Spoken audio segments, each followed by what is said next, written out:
Friends will tell me that we like crises because it's good for J.P. Morgan Chase. Not really. I tell people when Credit Suisse went bankrupt at the First Republic, it was terrible for the banking industry.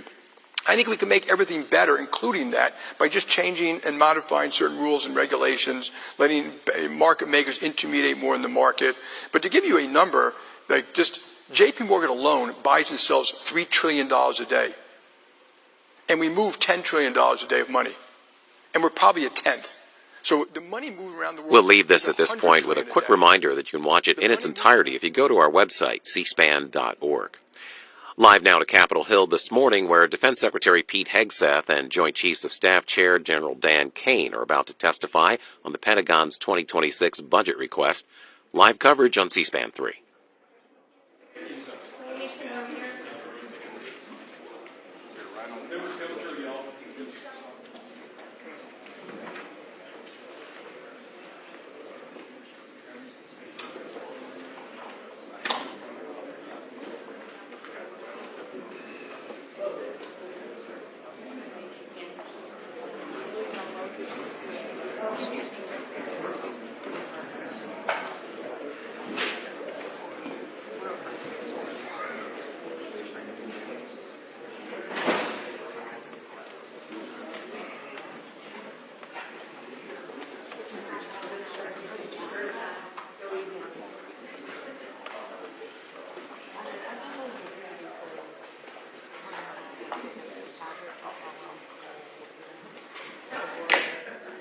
Good morning. The Subcommittee on Defense will come to order. Today, the subcommittee will convene for an open oversight hearing to receive testimony regarding the Department of Defense from the Honorable Pete Hegseth, Secretary of Defense, General Dan Kane, Chairman of the Joint Chiefs of Staff. Mr. Secretary, General Kane, congratulations to you both on your new roles and welcome to your first hearing before the subcommittee. We look forward to working with you closely to provide for our common defense. And a very special welcome to Mrs. Bryn McDonnell. Bryn, it's great to have you back here in this room.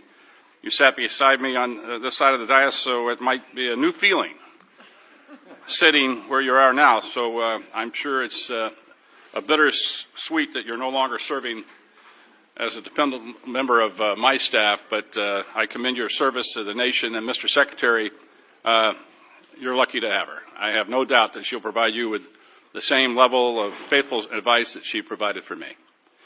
The work we do in this committee has never been more important. We are navigating an increasingly complex and uncertain global environment, with adversaries like China and Russia pursuing aggressive actions and challenges in regions like the Indo-Pacific, the Middle East, and beyond.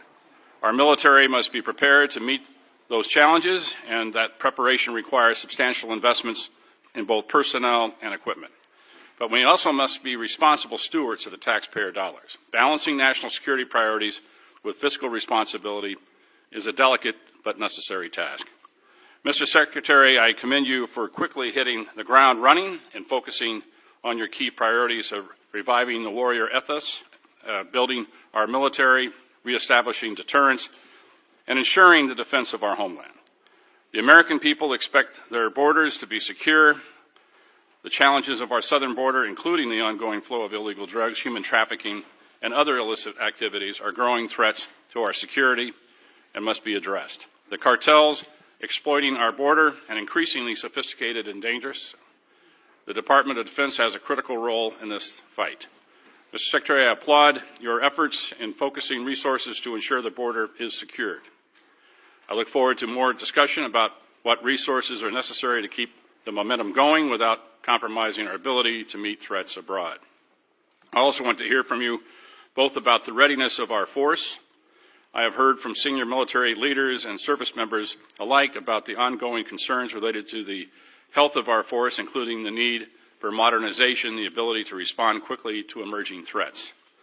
While this committee has consistently provided funding for investments in next-generation systems, from hypersonics to autonomous platforms, we're still seeing troubling delays and cost overruns in a number of programs. We simply cannot deter near-peer competitors like China by falling short in sustaining our defense and industrial base. That is why it's critical that we continue to focus on the pace of modernization, particularly in areas like air superiority and munitions production.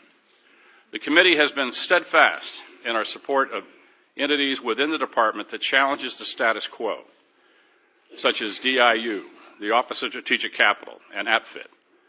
These innovation entities are alternative pathways to deliver capability quickly to the warfighter, and I would appreciate the opportunity to work with you to bolster these activities as a way to bring disruption and competition into the department, which, in my experience, can yield better and faster results. I also want to discuss the critical importance of our partnerships and alliances. The AUKUS agreement is one of the most significant defense initiatives in recent years, with the potential to reshape the strategic landscape in the Indo-Pacific. As we pursue these initiatives, we must ensure that we are maintaining our own military capability. Our shipbuilding programs remain over budget and behind schedule and under-delivered. This is simply not acceptable, and we need to have credible, executable naval force structure plan to keep pace with threats that we face, particularly from China, while ensuring taxpayer accountability. Finally, we must always remember the men and women who wear the uniform. Far too long, we heard from too many junior enlisted service members who were struggling with basic needs. These men and women, the backbone of our armed forces, they perform the tough and often dangerous work that keeps our country safe.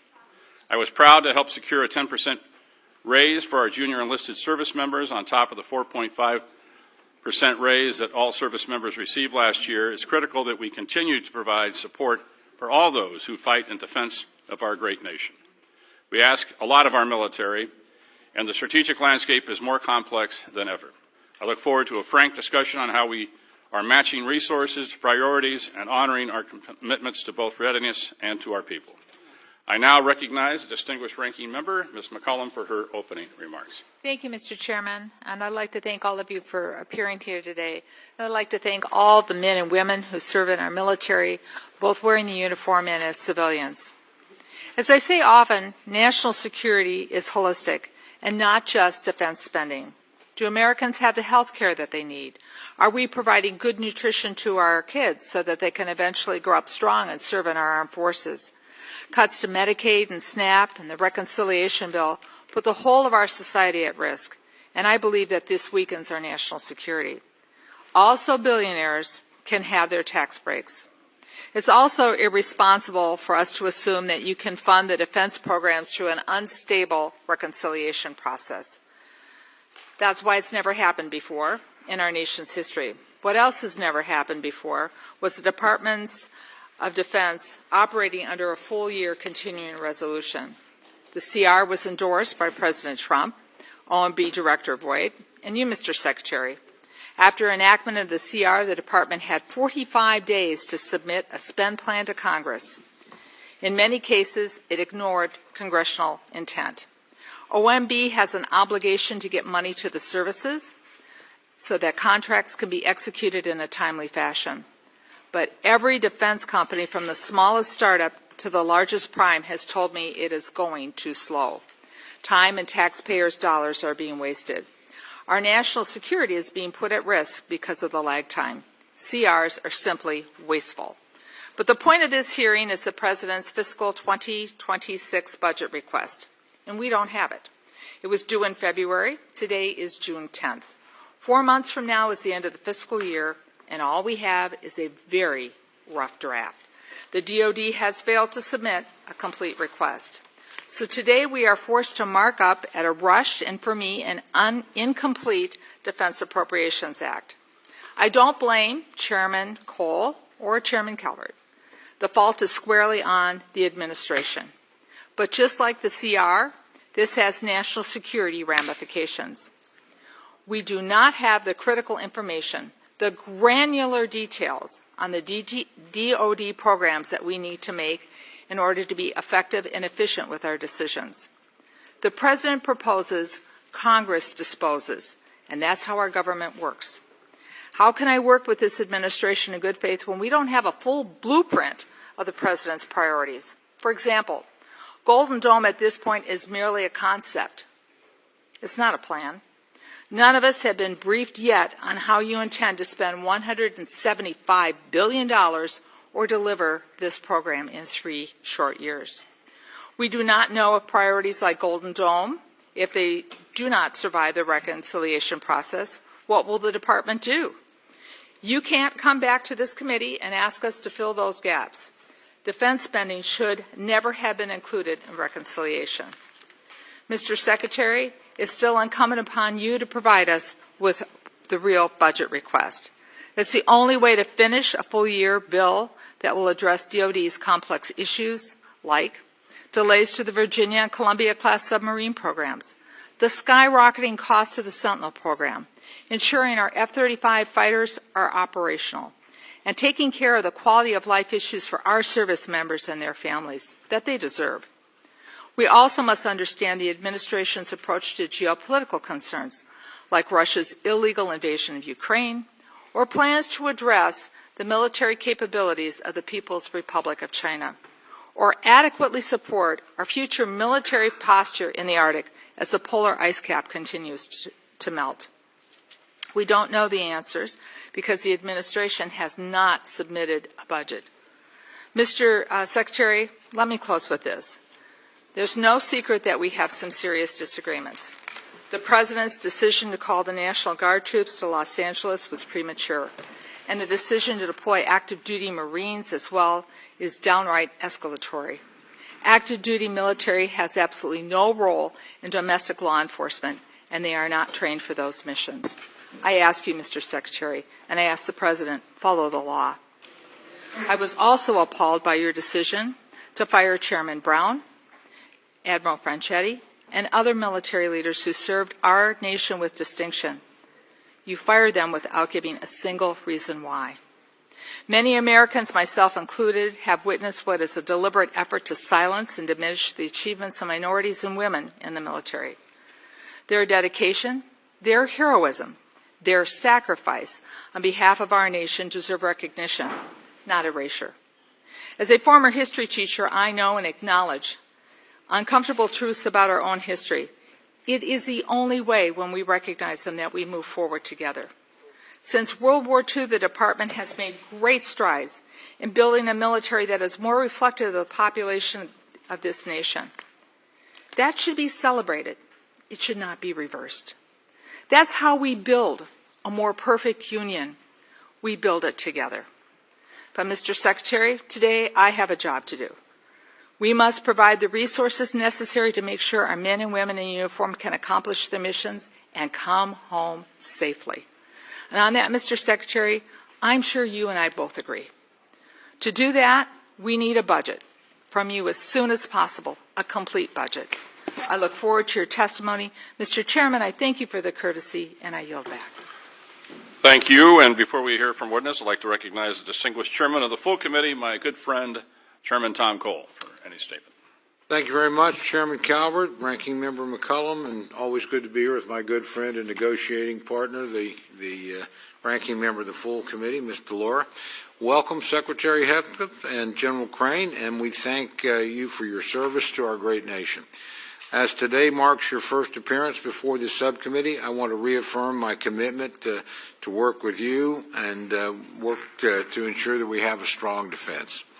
We convene at a time of significant global uncertainty. The threats facing America are diverse and evolving and demand a strong, agile, and effectively funded Department of Defense. As Chairman of the House Appropriations Committee, my primary responsibility is to ensure that taxpayer dollars are allocated wisely and effectively to safeguard our security. First, I want to address the readiness of our armed forces. We must ensure that our troops are fully equipped, trained, and prepared to meet any challenge. I'm particularly interested in the current state of our defense industrial base and the steps being taken to address any identified shortfalls in being able to meet production demands. Next, I want to address the modernization of our military capabilities. It takes us too long to acquire new weapon systems. Meanwhile, our adversaries are rapidly developing advanced technologies. We must not surrender our technological edge or allow our forces to be under-equipped and outgunned. I'd like to hear about your plans for Golden Dome, hypersonics, and other programs that are evolving with the constantly changing nature of war. It's imperative that we invest in technologies that will define the future fight. At the same time, we must remain realistic about development timelines and avoid overcommitting to a single approach at the expense of adaptability. It's important that this subcommittee understands how trade-offs and risks were approached in this budget. I've been concerned about capability gaps during transitions from one platform to the next, and while space is the next frontier, I'm hearing more and more that space offers an answer to every problem. While I'm optimistic about space-based capabilities, I certainly think platforms like the E7 offer tremendous capabilities until, and frankly beyond, when space is fully online. We need diversified capability and support for programs across domains to ensure continued military dominance. I also want to hear more about the Department's efforts to produce a budget that balances maintaining a strong defense posture with exercising fiscal responsibility.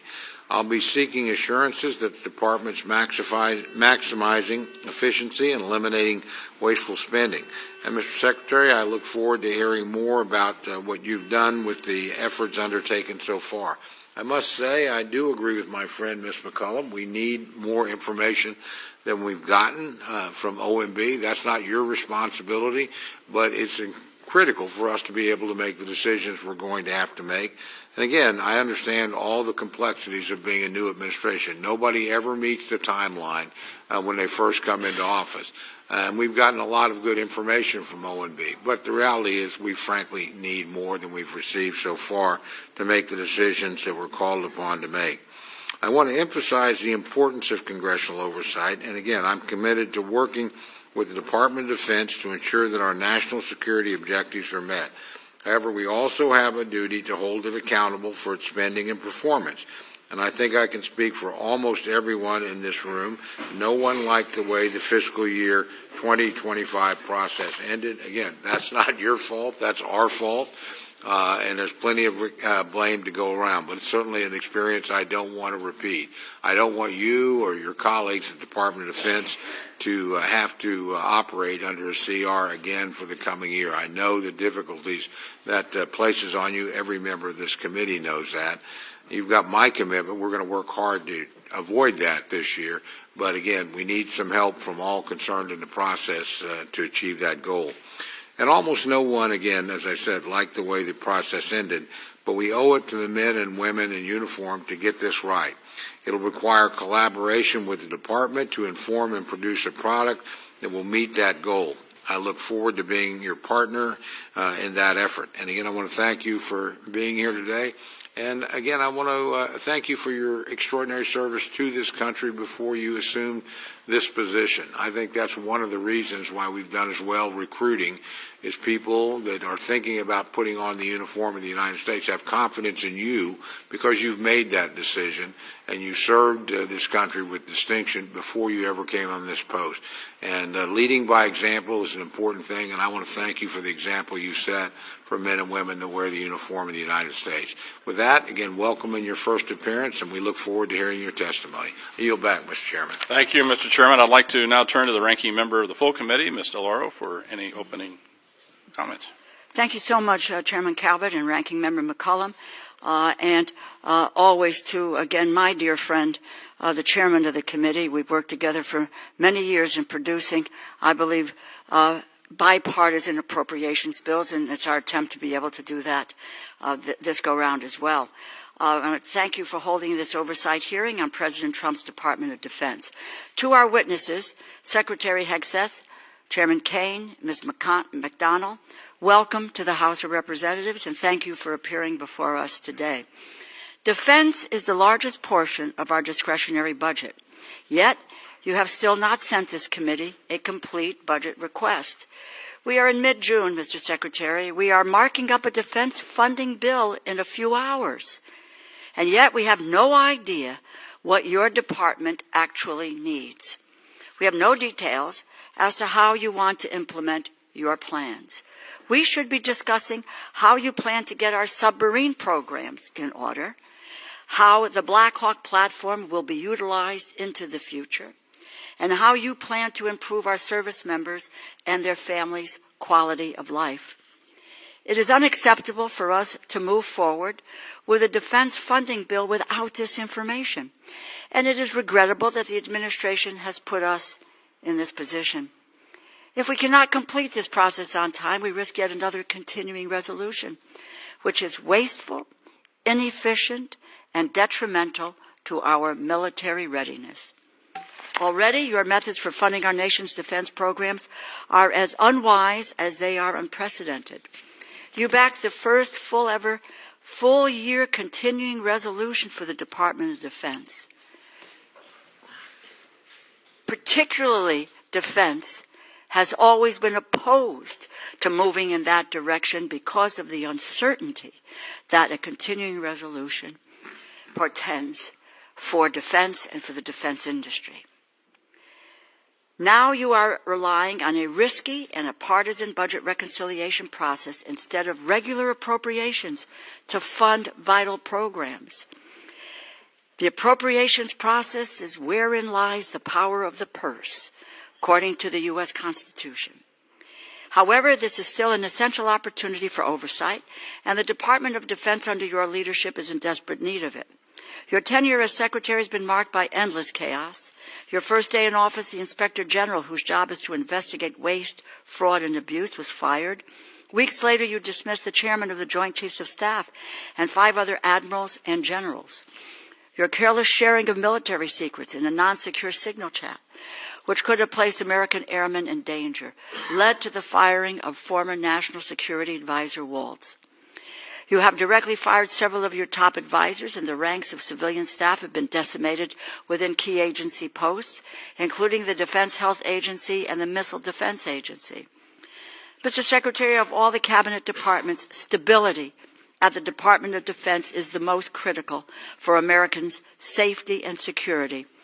Going after waste in defense and an audit among contractors long overdue, as is a fresh look at defense after what we learned in Ukraine. But that requires thoughtfulness and cooperation, not rash and reckless purges of leadership and rank-and-file staff. And firings based on political loyalty are an affront to what our Constitution and our military stands for and depends on. Meanwhile, this administration has done seemingly everything possible to alienate America on the world stage and turn our back on our allies, particularly Ukraine.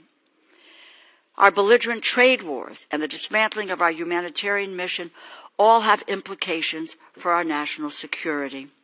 Why would anyone trust us or partner with us when we are busy undermining our allies' economies and encouraging China to fill the vacuum we are leaving by abandoning our humanitarian mission? The bags of flour that I've seen on foreign soil that say USAID, U.S.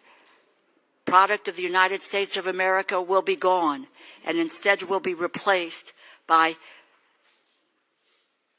China or Russia or Iran. Conflicts around the world that President Trump promised he would resolve overnight are only escalating. While we need to focus and prepare for threats to freedom and democracy worldwide, the Department of Defense is mired in controversy and chaos. The American people expect, deserve, and demand better from their military leadership, and the lawlessness across the government must end. This administration has unlawfully dismantled agencies and stolen funding across the government to give billionaires a tax break. America's future soldiers are learning in our public schools. Our future sailors might rely on Medicaid to see a doctor. Our future airmen and women might only have a meal to eat because of SNAP or food stamps, or they may live in subsidized housing. If tomorrow's service members are worried today about having their most basic needs met, then they are being held back from their fullest potential, and that weakens our national security. National security is not just machines and munitions. It requires a whole-of-government approach, which is why this administration must provide us an acceptable and complete budget as soon as possible so we can conduct proper oversight, and why this administration must cease the lawless stealing of appropriated funds. I thank the Chair and Ranking Member, and I look forward to your testimony. I yield back. Thank the gentlelady. We'll now begin with witness testimony. Gentlemen, without objection, your full written testimony will be placed in the record. Secretary Hegseth, we can start with you for your summary of your remarks. Secretary, you recognize. Well, Chairman Calvert, Ranking Member McCollum, distinguished members of the committee, thank you for the opportunity to testify in support of President Trump's proposed fiscal year 2026 budget for the Department of Defense. I'm honored to testify today alongside General Dan Kane, Chairman of the Joint Chiefs of Staff, and Bryn McDonald, who is performing the duties of DoD's Comptroller and Chief Financial Officer. I'm also proud to represent and serve our warriors and their families. Today, as they do every day, they are keeping America safe. They're defending the homeland, they're standing up and deterring communist China, and we're working hand in glove with allies and partners to achieve peace through strength. I'd actually like to start by thanking this committee and Congress for your bipartisan leadership to give our troops a big pay raise in 2025. This included an additional 10.5% raise for our junior enlisted service members, E1 to E4. Thank you also for supporting other initiatives that will improve quality of life for our warriors and their families. With a focus on our troops and their loved ones, I've directed additional actions that will further improve their quality of life. These include making historic investments in improving the living conditions in barracks and base housing, reforming the PCS process to reduce the cost and stress of moving, and improving the quality of care provided by the defense healthcare system. Now, the best part of my job is meeting and interacting with troops and their families. I hear their concerns. I know how it feels to face those challenges. I've been there recently. Each of these initiatives responds to feedback that I've received from the force, and I'll keep listening and looking for ways to improve their quality of life. Under President Trump's leadership, this budget puts America first and gives our warriors what they need. The $961.6 billion budget request, over $1 trillion for national security, will end 4 years of chronic underinvestment in our military. In the last 4 months, we've moved quickly to reverse course after 4 years of weakness and mismanagement. We've found nearly $30 billion in savings across the department, and we have reinvested those savings. We've killed wasteful programs, targeted bureaucratic excess, and redirected funding from Biden-era priorities to President Trump's priorities. We are re-optimizing the civilian workforce and repositioning resources to better support our warfighters. We're working with the Department of Homeland Security to increase border security. We've reduced China's malign influence in our hemisphere. We've defended freedom of navigation in the Red Sea. However, we still have a lot of work ahead of us to achieve peace through strength.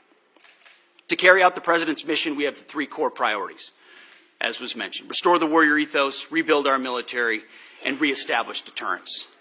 First, we're restoring the warrior ethos. President Trump has charged me with focusing on warfighting, lethality, meritocracy, standards, and readiness. That's exactly what we're doing. We're focused on what's important: warfighting and warriors. We're sweeping away distractions and bloated bureaucracy. We've set standards that are high, equal, and unwavering. DEI is dead. We replaced it with a colorblind, gender-neutral, merit-based approach. Our force is responding positively, incredibly, to these changes. And thanks to President Trump, recruiting and retention is higher than it's been in decades at historic numbers. This budget provides a historic level of funding for military readiness, putting our warfighters and their needs first. Second, we're rebuilding our military. 25 years ago, our military was unchallenged, yet we squandered that advantage as China carried out an unprecedented military buildup. President Trump is correcting those mistakes. We're reviving the defense industrial base, reforming our acquisitions process, rapidly fielding emerging technologies to put the best weapons in the hands of our warfighters. This includes investment of $25 billion in the Golden Dome for America, a down payment on President Trump's priority to defend our homeland. It also commits more than $62 billion to modernize and sustain our nuclear forces. The budget allocates $3.5 billion for the F-47, the world's first 6th-generation air superiority fighter. This budget will revitalize our shipbuilding industrial base with $6 billion in funding in FY26, $47 billion in shipbuilding total. The budget increases significantly funding for autonomous systems, long-range fires, drones, and hypersonics. We will put these capabilities in the hands of our warfighters. Third, we're reestablishing deterrence. When our opponent sees our well-equipped, tough-as-nails warriors, they will decide that today is not the day to test American resolve. Credible deterrence starts at home, and it starts with securing our borders. We will achieve 100% operational control of the southern border, with crossings already dropped 99.9%. It also starts in our neighborhood in the Western Hemisphere. As you know, as we've said, the Indo-Pacific is our priority theater, and China our pacing threat. That's why I've traveled twice to the Indo-Pacific region to meet with our allies and partners, and they have responded. As we shift in that direction, President Trump looks to those allies and partners to step up, to share in the burden of their own defense. He also sees them, as I do, as force multipliers alongside the United States, and we are making progress in that. As the President has rightly pointed out, it's only fair that our allies and partners do their part. We can't want their security more than they do. So the Department of Defense is executing a common sense agenda to achieve peace through strength. The threats we face are serious, and so must our investments be. So what this budget does, it matches capabilities to threats. We must overcome decades of neglect and decline. We must fortify our position as the world's most lethal fighting force, and we must act fast. This committee is our critical partner in everything we do, and your leadership and oversight is essential. So we look forward to accomplishing these goals, to achieving peace through strength, to supporting our warriors, protecting our citizens and taxpayers, together with you. May God grant us the wisdom to see what is right and the courage to do it. Thank you. Thank you, Mr. Secretary. General Kane, you're now recognized for your remarks. Thank you, Chair Calvert, Ranking Member McCollum, other leaders, members of the committee. I'm honored here today to join Secretary Hegseth and Ms. Bryn McDonald to appear before you today to testify on the President's fiscal year 2026 budget. Today's hearing reflects our shared commitment to maximize efficiency, accountability, and lethality to our taxpayers' investments, ensuring that every expenditure increases the survivability of our joint force, providing our warfighters with the advanced capabilities and capacity and cutting-edge technologies required to dominate our adversaries. I have deep gratitude for everyone in this room and your commitment and cooperation to help us deliver the capability and capacity for our 2.8 million members of our joint force, the civilians that serve alongside us, and of course their families, all required to work together to deliver, as the Secretary said, peace through strength. It is my responsibility as chairman to understand the global set of conditions, advise the Secretary, and integrate our joint forces to confront and manage risks worldwide. This demands a comprehensive understanding of all domains: space, cyber, air, sea, undersea, all military services, each region, and at times our allies, partners, of course, as we consider carefully what they bring to the table, and to inform the decisions that you'll make to give us the finite taxpayer dollars required to ensure the greatest strategic impact with that investment. The President's budget enables the joint force to defend our great nation against adversaries seeking to do us harm. We are relentless in our pursuit of innovation and technology that allows us to deter our adversaries at every opportunity, while ensuring we're positioned to win on the battlefields of the future when called upon. This budget empowers the joint force to get after Secretary Hegseth's three pillars, as he mentioned: restoring warrior ethos, rebuilding our military, and reestablishing deterrence, and ensures, from my perspective, the joint force is properly armed, globally integrated, and ready. The President's budget invests in our warfighters. To win on the battlefields of future, as I said, our forces must be properly armed with the right capabilities: lethal, modern, reliable, survivable, and at scale. Victory requires people and platforms that will overmatch the enemy day after day. Systems that will be required to operate under the harshest of conditions, and technologies that will give our warfighters the decisive edge that they deserve. This budget gives us the necessary tools to reinvigorate our national and defense industrial base. Our nation is full of incredible talent, and we need to get every bit of it moving in the same direction. This budget also helps the Joint Force get globally integrated.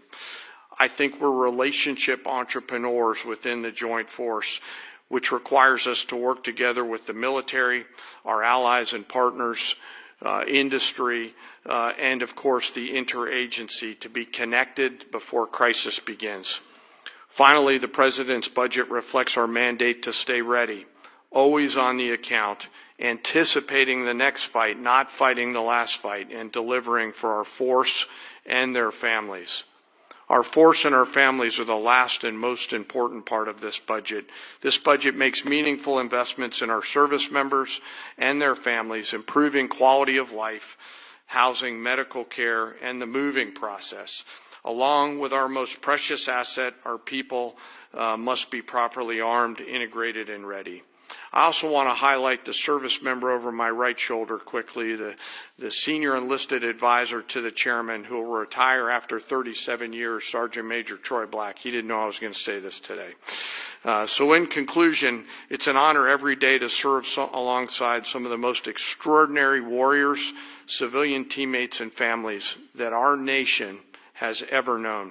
I assure this committee that the Joint Force remains committed and capable and ready to defend our nation. With your continued support and prudent investment, we'll maintain that competitive edge at scale. I want to also remember today our deployed and their families who are out there on the front edge of our nation, making sure that we're safe here in this committee room today. And I would be remiss, as I always try to remember our fallen and their families who've made the ultimate sacrifice. I thank the Congress for your support and collaboration. I thank this committee for your efforts and leadership, and I look forward to your questions. Thank you. I want to make sure that each member has a chance to ask questions, so everybody will have 5 minutes for the remarks and answers. Remember, when the little light comes on and it's yellow, you got 1 minute left. So I'll begin by recognizing myself for 5 minutes. Mr. Secretary, the Department recently issued a memo reducing the civilian personnel at the Office of Director of Operational Test and Evaluation by about 74% and reduced the budget by 80%. Now, everyone on this subcommittee can attest that I've been beating the drum for reductions in DoD personnel, civilian personnel, since I became a member of the committee, and that's a long time. In fact, I have a bill that would require the Department to reduce civilian staff by 15% based on merit. However, I think we need to be intentional and clear-eyed about the functions that we reduce. As you know, DOT&E was established by Congress in '83 to centralize and strengthen operational testing, ensure that weapon systems are rigorously evaluated for combat effectiveness, suitability, and to address deficiencies in oversight and standardization within the Department of Defense. And there's a lot of examples of DT&E catching flaws that would have catastrophic consequences for our military, including loss of life. One example is the M2, M3 Bradley, which was designed to transport troops, provides fire support. The Army approved a system touting the armor, firepower, and mobility. However, when the independent testing was done, it was found out the aluminum armor was not a good idea and was susceptible to failure. And early versions caught fire and burned. And so obviously we made changes and rectified that, and the Bradley's been a valuable part of our military ever since. But we share the same goals to create a more efficient, leaner DoD, but with things like Golden Dome coming along, we want to make sure that the technologies we pick are going to work and that we fund them accordingly. So I understand the reduction is seeking to remove duplicative functions. We're not interested in delays, and I know that that's pretty high on your list. However, a layer of independent testing is, I think, important. In light of that, with the reduction, how will you ensure that the military services tasked with testing and evaluating their own programs will not revert to past behavior, which showed they would approve systems in order to meet operational needs or budget timelines. So with that, Mr. Secretary, see if we can have an answer to that. Well, Mr. Chairman, I appreciate the question. How we evaluated DOT&E was a reflection of the overall approach we take in the department, which is how efficiently do we operate? Where are the bottlenecks? We talk about the things you talk about every single day. How do we get how do we get systems, platforms, future capabilities in the hands of warfighters as quickly as possible? And so a review led by myself, the Deputy Secretary of Defense, our friends at DOJ who've worked with us, have helped us look and identify places where we might find efficiencies. Now, I work, and my hands are directly in the middle of that, to ensure that as we seek those efficiencies and reduce those redundancies, we're not doing so in a way that undermines our capabilities or safety for warfighters in the future. DOT&E, after we got rid of a lot of the really low-hanging fruit of tens of billions of contracts and things that we've reduced, that were duplicative, that were completely wasteful, that were creating PowerPoint presentations that no one was looking at, you start to look at things like DOT&E, testing and evaluation, which in a headline sounds quite significant, and it can be in many ways. But when you ask the services, you ask the joint staff, you talk to the comptroller and CAPE, and you go across the other undersecretaries, there's a universal recognition that DOT&E's mission has bloated and expanded well beyond the scope of what it was supposed to be. And as a result, was expanding by months, and sometimes even more than that, the amount of time it was taking for systems to actually make it in the hands of warfighters. So you still have services in other places doing that testing and evaluation. This remains in place at a right size. So we see it as a right sizing of DOT&E. So it still provides that oversight and ensures across the joint force we're recognizing the challenges, but it doesn't add unnecessary time. So we recognize why it was created. We want it to do its job, but not more than its job. And that's what we believe it's doing by reforming it. Well, thank you for that answer. Obviously, as we expect new systems, new technologies to come online quickly, we want to make sure this committee that we're funding it properly and to make sure that you can handle the volume in which you're anticipating, especially with a new technology like Golden Dome, which we still, as the ranking member pointed out, we still haven't seen a clear definition of what it is and what it's a strategic theater system, lower 48, Hawaii, Alaska, the rest of it, and how these layered systems are going to be put out there to defend the country and to make sure that we're not spending a lot of money unnecessarily. So testing and evaluation is going to be an important part of that. With that, I recognize Ms. McCollum. Thank you, Mr. Chair. Mr. Secretary, I plan to ask you some budget questions about the following: the cost of the Qatar plane, where the money from the Army's parade is coming from, or the National Guard deployments to the border, where that funding is coming from. I honor and celebrate the United States Army, but I'd like to know how much this parade is going to cost. I have sent the department letters on several occasions on this, and I'm still waiting for a response. But then something else happened this weekend, and it needs to be addressed, and that is the President's premature and escalatory decision to deploy not only the National Guard troops to Los Angeles, but active duty Marines as well. Mr. Secretary, we're both from Minnesota. I was in the Twin Cities during the riots that followed the murder of George Floyd. Tens of thousands of protesters took to the streets for days. Governor Walz made the decision to call up the Minnesota National Guard. At no point did we need the citizens of Minnesota request that the Marines be deployed. Our state and local law enforcement, along with our National Guard, who have worked on crowd control, they were more than enough. They were more than capable of handling this situation.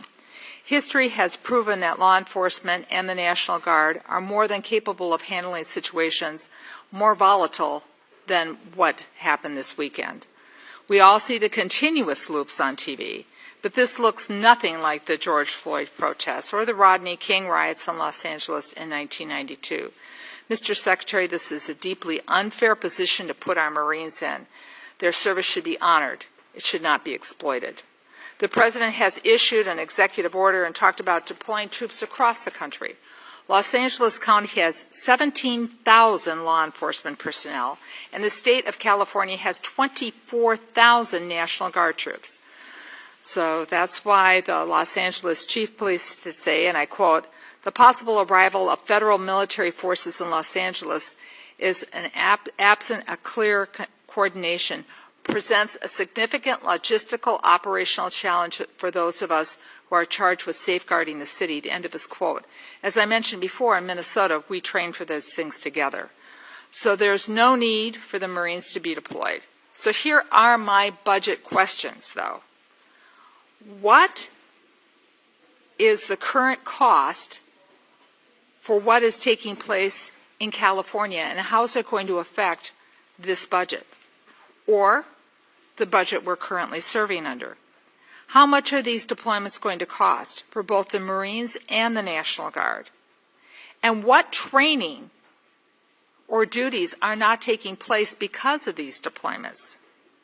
Where in your limited budget, sir, are you going to find, in the remainder of this fiscal year, are you going to pull the money to cover these deployments? What holes are being created? Well, Congresswoman, thank you for the question. You are right. We are both originally from Minnesota, which is why I recall 2020 quite well, when Governor Walz abandoned a police precinct and allowed it to be burned to the ground, and also allowed 5 days of chaos to occur inside the streets of Minneapolis. The police precinct, ma'am, was abandoned and burned to the ground. And because of that, the National Guard was eventually far too late mobilized. And President Trump recognizes a situation like that, improperly handled by a governor, like it was by Governor Walz, if it gets out of control, is a bad situation for the citizens of any location.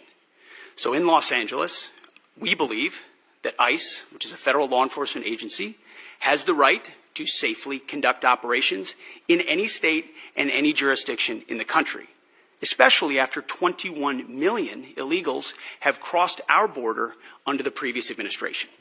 ICE ought to be able to do its job, whether it's Minneapolis or Los Angeles. I have limited time. I asked a budget and they question. Are being, Could the Secretary please address the budget? Thank you.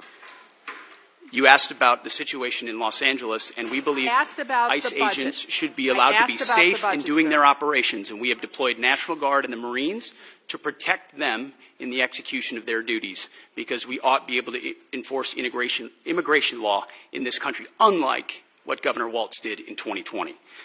There are 17,000 LAPD, you mentioned that. There would be 18,000 if not for the defund movement that folks like Gavin Newsom and Karen Bass have implemented. The police chief said she was overwhelmed, so we helped. If the Secretary is not going to ask the budgetary questions, I will yield back my time if the Secretary refuses to answer the budgetary questions I put before him. They're important.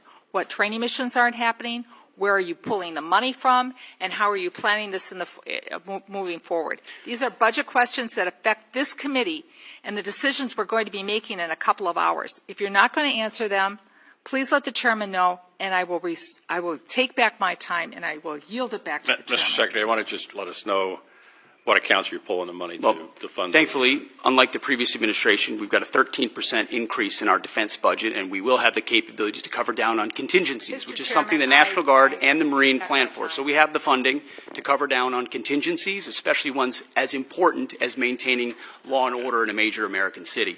As far as training, all of the units on the ground have been fully trained in their capabilities of what they're executing on the ground. For budgetary, if he needs to get back to the committee with the numbers, I'd appreciate it, both current and present. I'm happy to submit them for the record. Gentleman will receive an answer to the question for the record. Gentleman from Oklahoma, Mr. Cole. Thank you very much, Mr. Chairman. Mr. Secretary, again, welcome.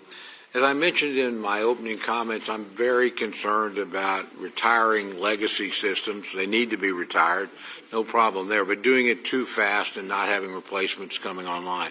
I've got a particular concern where E3s, as my colleagues know, AWACS, there's 31 of them in the fleet, or there were. 15 have been retired since 23. They fly out of Tinker Air Force Base for the most part, which is in my district, hence my parochial, but I think legitimate interest here.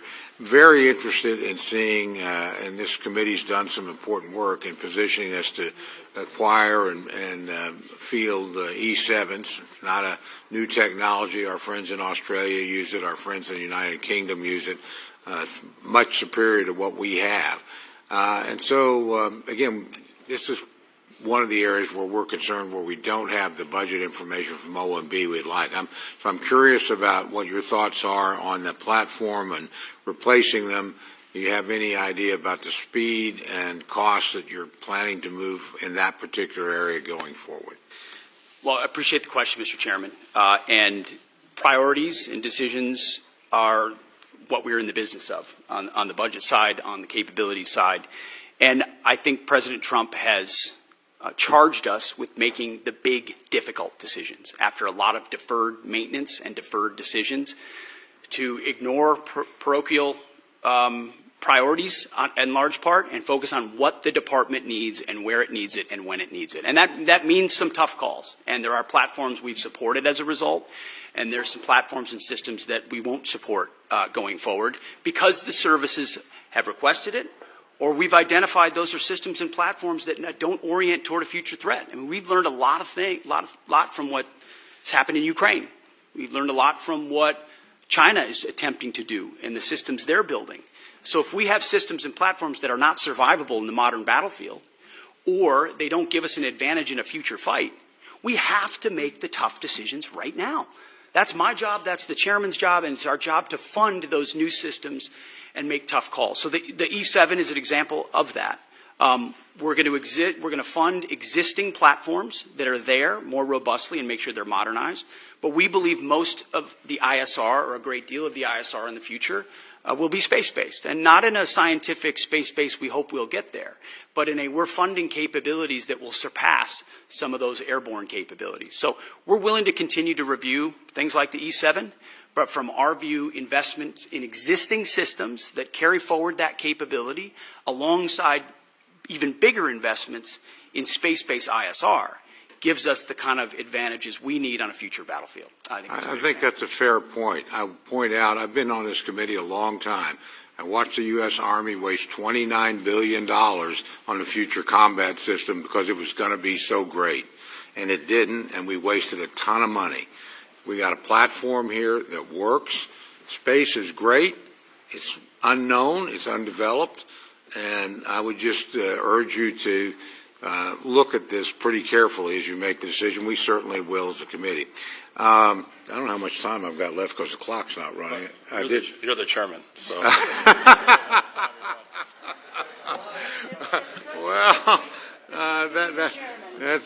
I will try and be respectful to the committee and certainly respectful to our witnesses. I have one other quick question, if I may, and I think probably a lot of members have had these concerns. Look, I'm largely very much in favor of the hiring freezes and some of the things you've done personnel-wise. So this is not a criticism, but I do hear that we have certain exempt positions like aircraft mechanics, like firefighters. We're having a problem with that. Again, Fort Sill, I got the home and the field artillery and air defense artillery as well. It's a pretty military district. Nobody's being critical, but we're having a hard time getting, these are exempt categories, those filled. Can you sort of tell me where we're at on that? Because these are mission critical people. It's a great question, sir. It's something we're paying very close attention to. In fact, we meet on it multiple times a week. It includes shipbuilding capabilities, child care centers. There are a lot of positions that affect our industrial base, our capabilities, or our families that we are working diligently to ensure we're getting those exceptions as quickly as possible, those waivers. But we're also trying to do right by right-sizing the civilian force, which has gotten too bloated too fast and has mostly been right-sized through voluntary separations through DRP. So I acknowledge that. And we can get you a full list of the exemptions as well to make sure you understand where we're making trade-offs. I'd appreciate that very much, Mr. Secretary. Thank you. Thank you, Mr. Chairman. Yield back. Thanks for your courtesy. Thanks. Gentlemen, Mr. Lauro. Thank you very much, Mr. Chairman. I'd like to focus, Mr. Secretary, my question on submarines and our national security, our military shipbuilding, and as I said specifically, submarines, critical investment for national security and for the economy of my home state of Connecticut. This is a yes or no question, Mr. Secretary. Do you agree that continued investment in the Department of Defense in submarine production is in fact critical to the United States national security and military readiness? Very critical. Okay, so yes, thank you, and we agree. They'll continue to be a critical asset to deter adversaries, sustain the advantage we have in undersea domain, and the Defense Department should continue to support these programs. What is the status of the Department's investments in submarine programs? 14% increase in FY26 on the Columbia, and a substantial increase in the Virginia as well. So we're ensuring a submarine industrial base that has been left behind, that has been neglected, is fully invested. We have funded the submarine base. Funding the submarines. More than half, and you can go back to last December, but I want to move on. Do you know where our submarine production currently stands, and whether current production is sufficient to bridge the gap between current fleet size and projected need? There is a gap, but we believe we are closing it, ma'am. Yes. And if you can get to us the information about how, in fact, that you can close that gap, because we do not have any information or data that can substantiate what you're saying. Your department's initial budget proposal includes incremental funding for the Columbia-class submarine. Is that going to raise alarm bells across the defense industrial base by signaling a lack of commitment to the program? No, we could not, ma'am. We could not be more committed to Columbia. The centrality in the triad, ensuring it delivers on time, it's central to the deterrent and the base of the United States. So do you know how much of a financial hole this will create for the defense industrial base? Will there be a financial hole for the defense industrial base in 2026? Certainly not based on our projections. There is not a hole. We're investing in Columbia robustly. Okay, without numbers, it's my understanding the department is planning to move $3.1 billion for the Columbia class from 2026 and spread it over 2027 and 2028. This creates a serious problem for industry in the short term and hampers shipbuilders' ability to reach an adequate production rate. Have you been in contact with Electric Boat or with Huntington Ingalls about your plans? Almost every day, our Deputy Secretary of Defense, alongside our Secretary of the Navy, are actively engaged with all of our shipbuilders and shipyards to make sure their needs not only are being met, but their shortfalls are being addressed so that we can close that gap in real time, which has existed. So that you can really lay out for us the information and which we would like to get, this committee needs to take a look at, because I know you believe that submarines are important, as I do, but getting the specific information about where we stand, what the production rate is, what gaps there may be. We're willing to listen to all of that because, in fact, in contrast to what your earlier statement was, we have, in fact, supported mightily the submarine industrial base from this committee. That's not been neglected. Do you have a plan for making the investments necessary to ramp up submarine production to the necessary elections? I would just tell you, as part of the December continuing resolution, Congress included $5.7 billion for the department to put on contract for 2 additional Block 4 and 1 Block 5 Virginia-class submarines. The Navy advised members that these funds were required to be placed on contract by February of 2025, yet the department did not put funding for the 2 additional Block 4 boats on contract until April 30th. So do we have a plan, do you have a plan for making the necessary investments to ramp up submarine production to the necessary levels? And what is that plan? Ma'am, first of all, I want to thank this committee for the flexibility alongside FY25 and the continued resolution. Well, I would hope you would thank this committee for the funding that it had made. We have made a serious investment. So your first statement is inaccurate. We have focused squarely on submarines. And we're now want to know where that is going and what your plan is for the continued advancements to meet production levels and make sure that that is an area that's covered for our national security. Ma'am, I fully acknowledge the investment this committee has made in shipbuilding, and the challenge is our department under the previous administration squandered a lot of that. By Please, I want your plan. I've had difficulties with the prior administration, and I don't mind calling them out. What is your plan for the future? Can we get that in writing and on paper so that we know where you're going? Because we don't have anything today. We have zip, nada, and knowing where you're going. You could talk percentages. You can talk about whatever you want, but unless this committee sees dollars and cents and where you're going and what your plan is, then we may reconsider what you need to do to go forward. Give us the details. Congresswoman, we have the details and we will provide them. Then let's have them before and my hope is that we could get to it before we go to a markup within a few hours here today. I yield back my time, Mr. Chair. Gentlelady yields back her time. The Dean of the House, Chairman Rogers. Thank you, Mr. Chairman. Welcome, gentlemen and lady. Let me ask you about the stunning success of the Ukrainian drones of last week. Are we seeing the ushering in of a new era of warfare? The use of drones from afar. After all, these drones were smuggled into Russia, hidden for a great span of time, and then activated from 2,500 miles away. Are we prepared, both defensively and offensively, Mr. Secretary?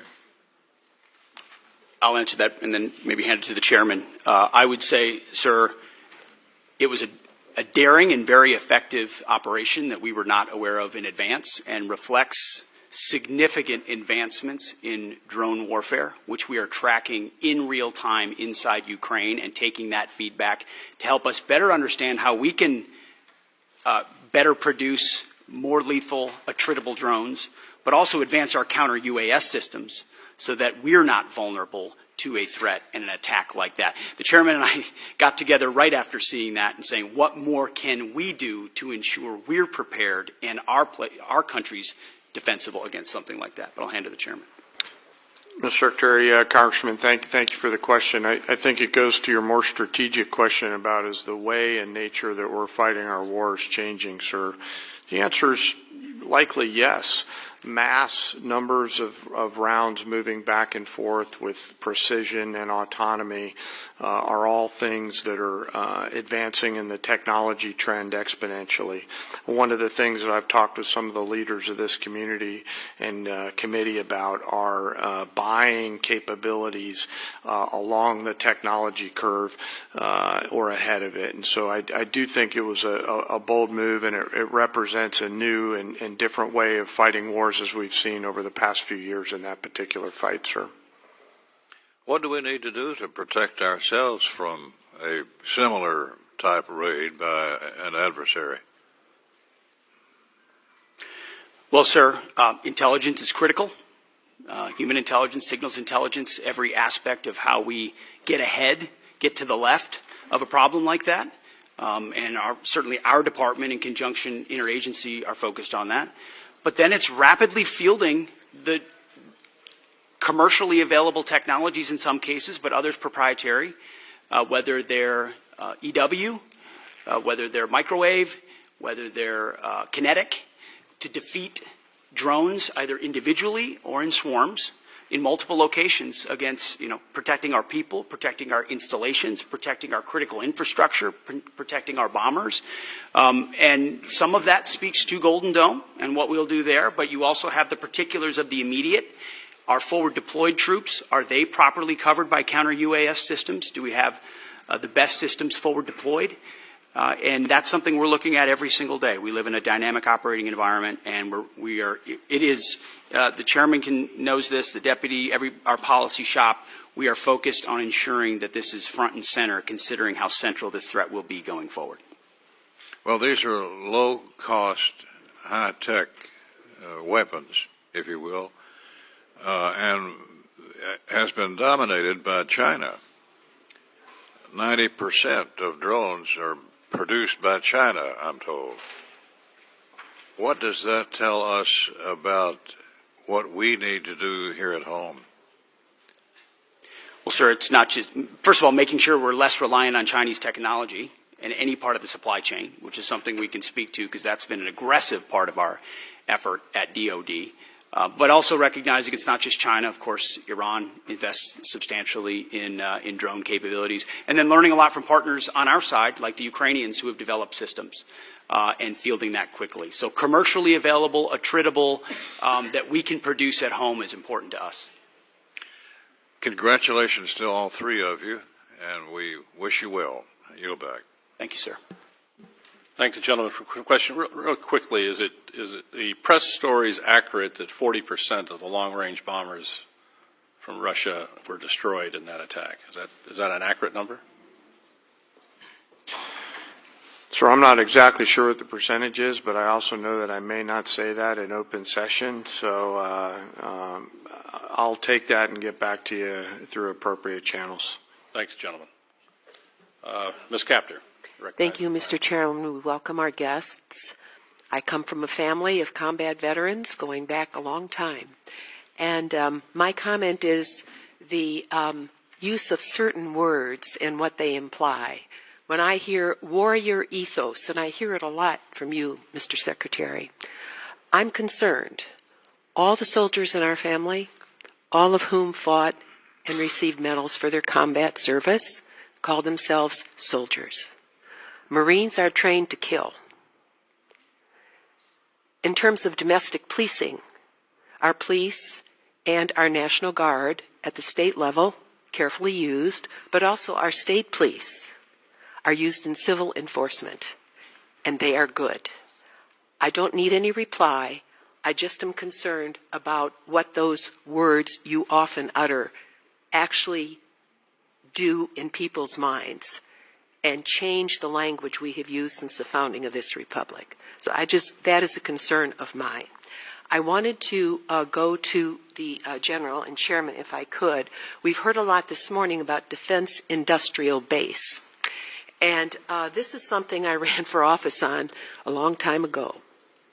We have not made significant progress as a country in this regard. And the places that made things, whether they were machine tools, whether it was composite materials, were left behind. It's one of the reasons for the division in our society. So I am very interested in knowing what specifically and in which accounts, and I hope you can get this back to us within a week and a half, you are going to focus on in order to inject additional resources in the defense industrial base of this country. What will that look like? We are just successful now in helping steel to revive and some of our composite metals. 40 years ago, I wrote a title to the defense bill dealing with strategic metals. Nobody at Department of Defense cared, okay? So I'm interested in which accounts, if you could kindly get back to me on that, and when you say defense industrial base, budget-wise, in which accounts, what does that mean? All right, I don't expect you to answer it now. Can you tell me when you might get that information back to us? Well, ma'am, you just said a week and a half, so I know the awesome humans behind me are scribbling madly to come back to that. Can I just make a quick comment? You know, I happen to be a lucky guy that served in the private sector for a while, and I ran a machine shop in Texas along with a metal finishing business. So when we talk about defense industrial base, I broaden that out to really the national industrial base. There are certain components that are made in the defense side, but as you articulate, ma'am, many others are made in the small machine shops out around this entire nation. When I talk about mobilizing our nation, I think of that national, not just defense industrial base. What do we have to do to create greater capacity all the way down the chain to include jobs at the local level for those people that build quality parts and deliver on time with shorter lead time and lower cost? And so I have great empathy for what you're talking about, and we'll get back to you just as soon as we can. Yes, and General and Secretary, going back to the drone attack in Ukraine, a country that was invaded by the Russian dictatorship, starting in 2014. They've been at war for a decade, more than a decade. What they've done with drones is astounding. It's going to change warfare. One of my questions is, what are you doing to establish relations with Ukraine and not turn your back on them as an administration and help them win, help liberty win? This has implications way beyond the boundaries of Ukraine. Russia's got 11 time zones. I mean, this is the most important test of liberty for our NATO alliance in my lifetime, and we better help win. And that involves moving forward faster on drone technology. I'm very worried about our air bases where we have secure assets. Mr. Secretary, can we defend them today if they were to have a similar attack? We're certainly very focused on that, ma'am. And we're learning every day from Ukraine. I think we would need to clarify what win means. This president is committed to peace. He's committed to stopping the killing. And he was not in office when it started in 2014. There were no additional incursions in his first term. And then under the previous administration, Vladimir Putin sought to take Ukraine. We're committed. This administration is committed to peace, to stopping the killing, and we think that serves. Did you just American leave interests. Ukraine, Mr. Secretary? Did you just leave Ukraine? Young lady's time has expired, but if you can get I did back not leave to Ukraine. us on that. Have you visited Ukraine? No, ma'am. My first trip No. there, sir, was 1973. I yield Time back. has expired. Mr. Carter, you're recognized for 5 minutes.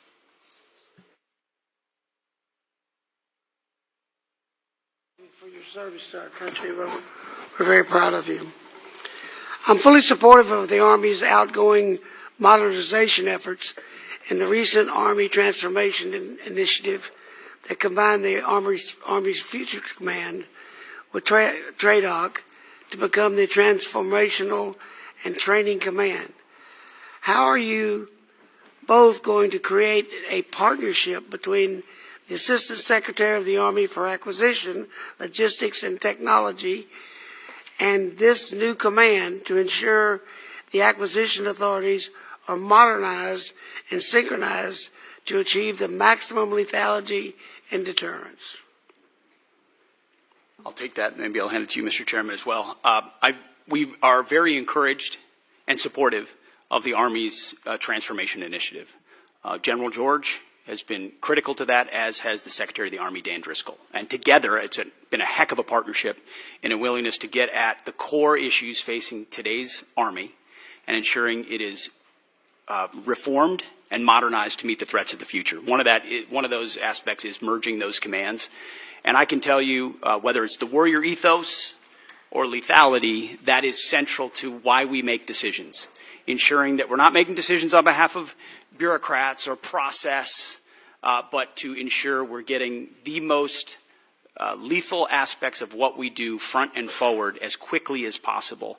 And that involves things like Futures Command and TRADOC. And when you merge those things, you have to make sure you're getting rid of things that are redundant and pushing forward things that matter the most. But I'll defer to the chairman. Well, I've shared that commitment completely, and I share this transformation.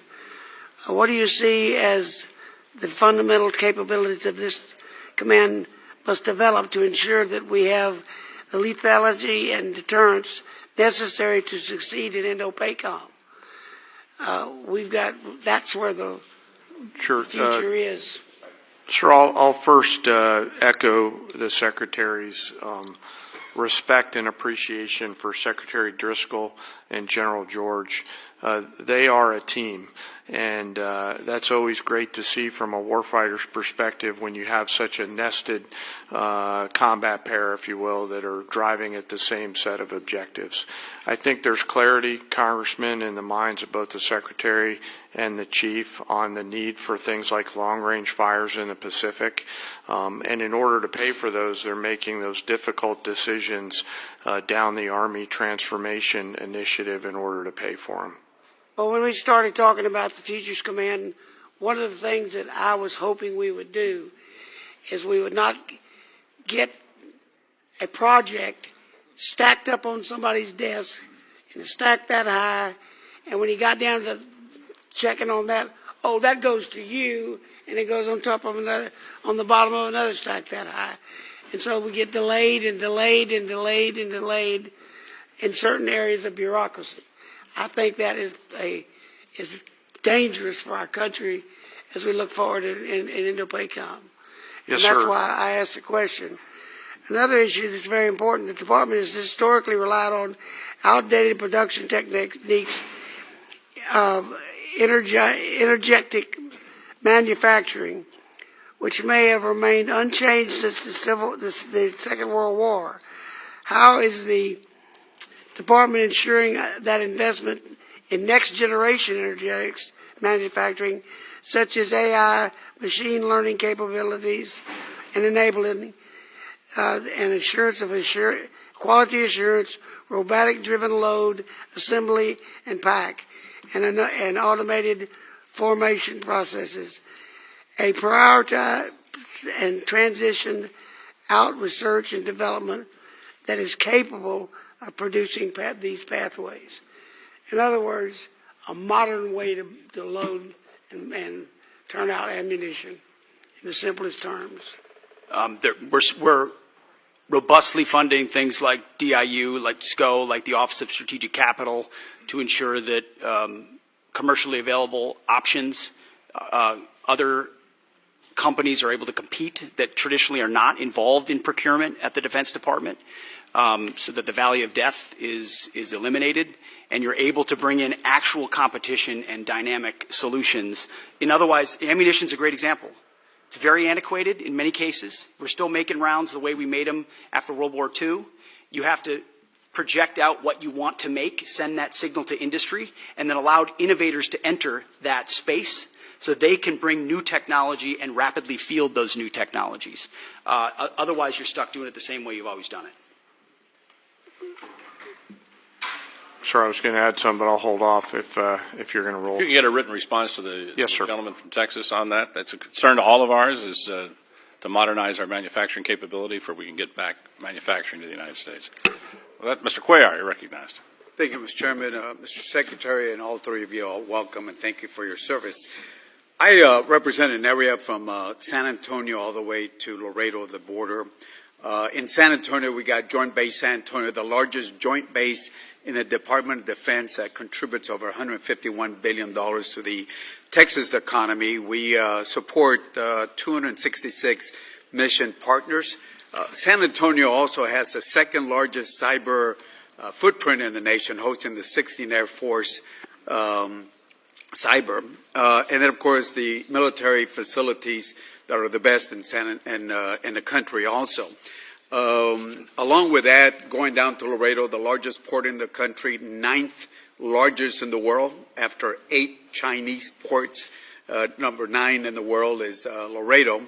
And my question, Mr. Secretary, has to do with one of your plans, and ask you to, welcome you to San Antonio, let the San Antonio folks come in. It has to do with Army, U.S. Army North and U.S. Army South. I'm not going to go with their missions or critical mission, but what concerns us in San Antonio, both the Democrats and Republican members of Congress and senators, we're concerned that, in setting up a Western Hemisphere Command, which I think it's a good idea, that you move it away from a place like San Antonio, where, we have the infrastructure, the personnel, the community partnerships to work with you on this. And I say this because I think your testimony has about 11,900 troops that are down there working with the Homeland, which I support.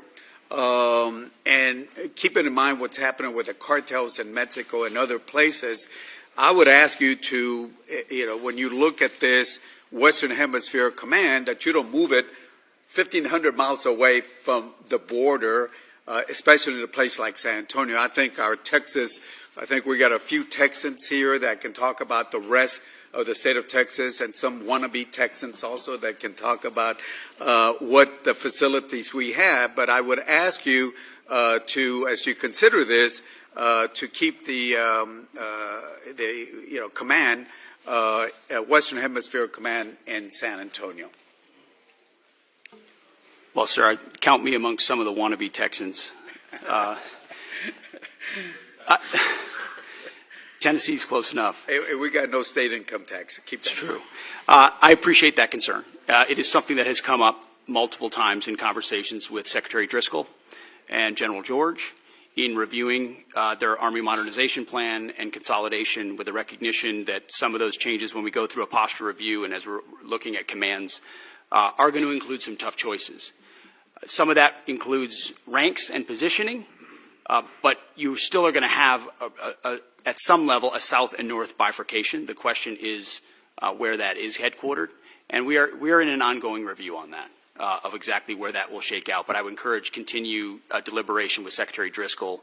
They have been thoughtful about it and will continue to be. And I understand that there's decisions that have to be made, efficiencies and all that, but just ask you, as you look at that, if we're doing so much investment on the border, and we already got the infrastructure down there in San Antonio and all the support from the other military bases across the state of Texas and the partnership, I would ask you and the Secretary to please, before you make a decision, go drink the water, go, feel what we have in San Antonio and the surrounding areas in Texas, to consider that instead of just making a decision by the paper on that. And certainly ask you to consider also the second largest footprint that we have at cyber there in San Antonio, and working with the top cyber university, UTSA there. And of course the military facilities that we have, which are in the best. And certainly during the Afghanistan and Iraq war, that area was looked. So I just ask that before any decisions we'll make, consider making a trip to San Antonio and have your folks understand. And I know some of you have been in Texas before, and would ask you to look at that. So with that, Mr. Secretary, and all of y'all, thank you for your service. Well, noted, sir, and thank you for your contributions to securing the border, which has been a huge priority for President Trump. We're going to get 100% operational control, and it's because of support from folks like you. Thank you. Thank you for your service. Thank you. Thank you, gentlemen. Chairman Womack.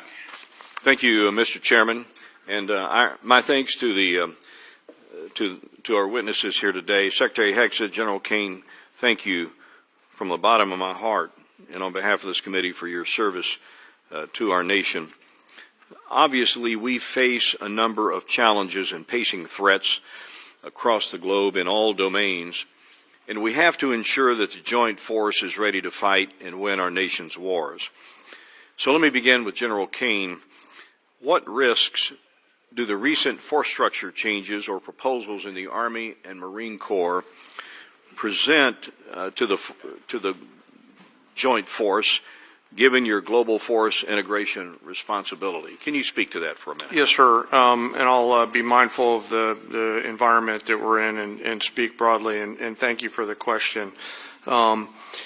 We are having to make some difficult choices to pivot some of the combat capability that we have now to the combat capability that we need in the future.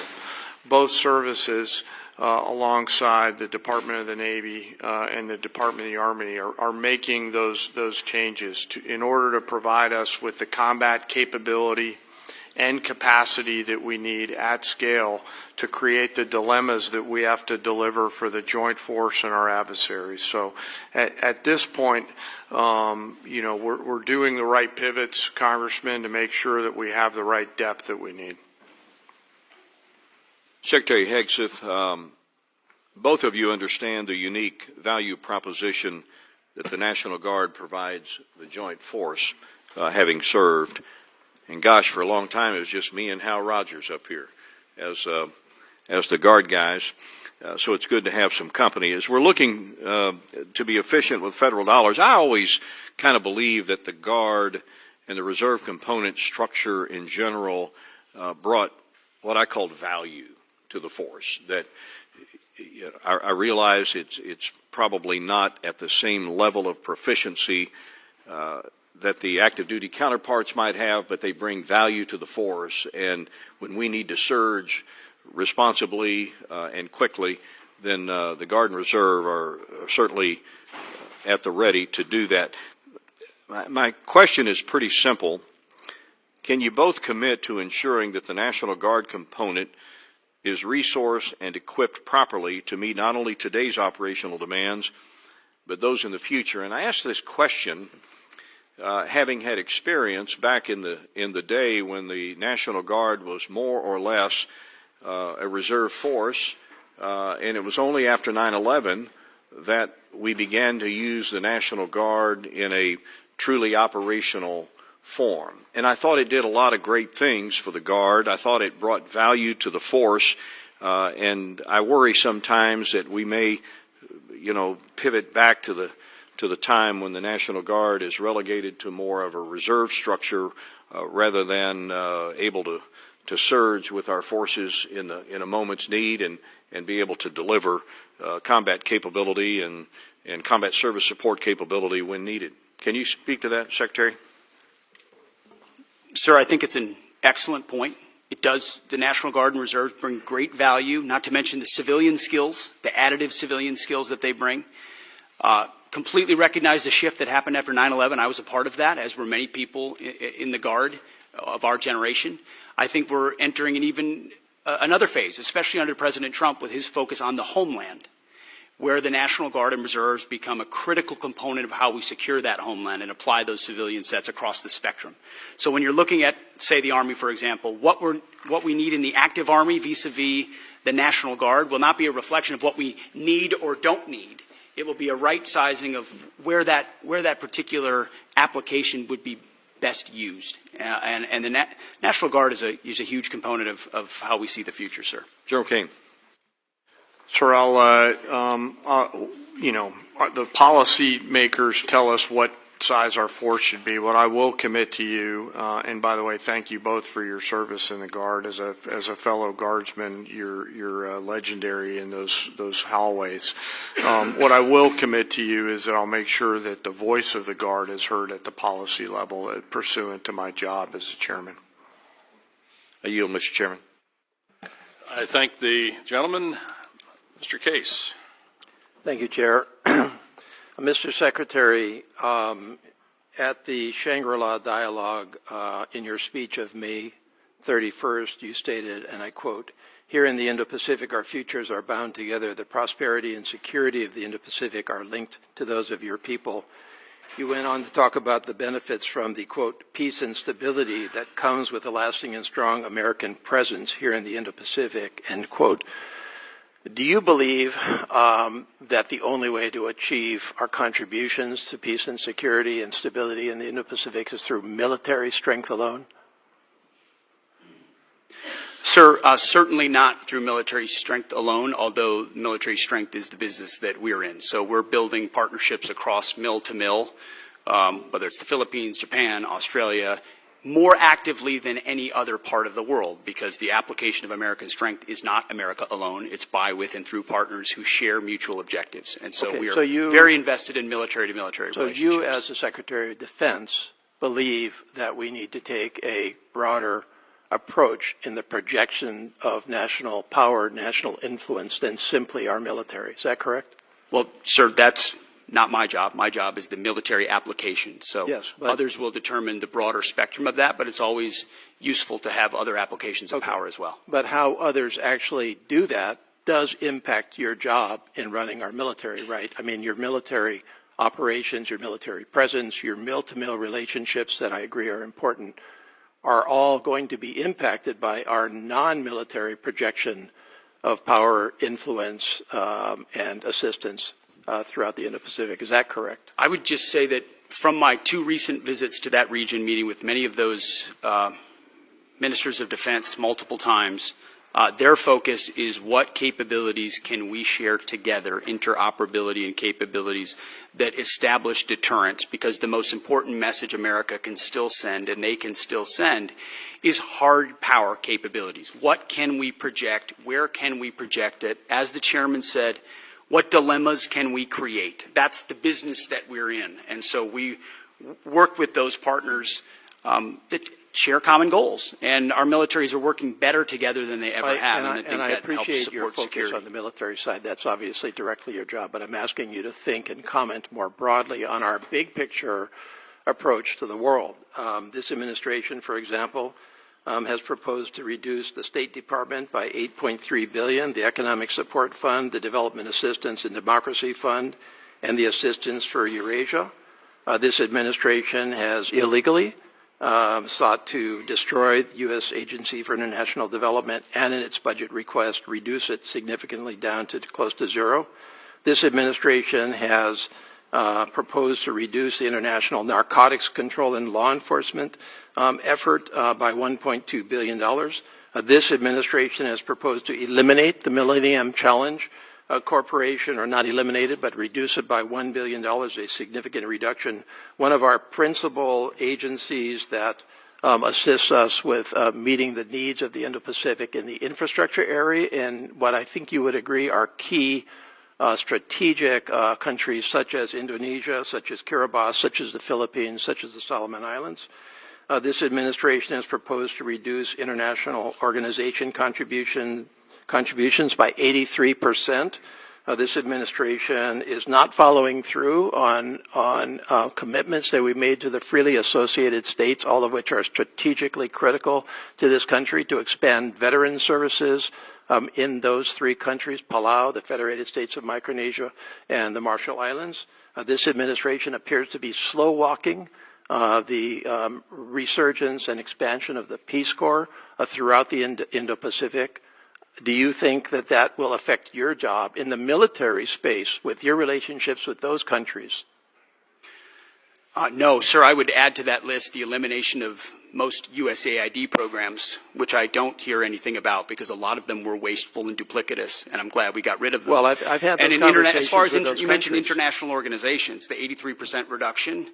Again, I hear nothing about that because most of those international organizations are not serving U.S. interests. Mr. So we shouldn't be funding them if they're not serving U.S. interests. So I don't hear from our allies problems about that. Well, I don't think you're talking to the right people. Those were not part of their calculus of American if you power. talk to any one of those countries, they'll tell you that they're deeply concerned with the reduction of non-defense dollars, and it will, in fact, influence our presence and our contribution to your stated goal of peace and stability and I think they security respect in that the we're Indo-Pacific. reducing waste on programs that aren't actually affecting change on the ground.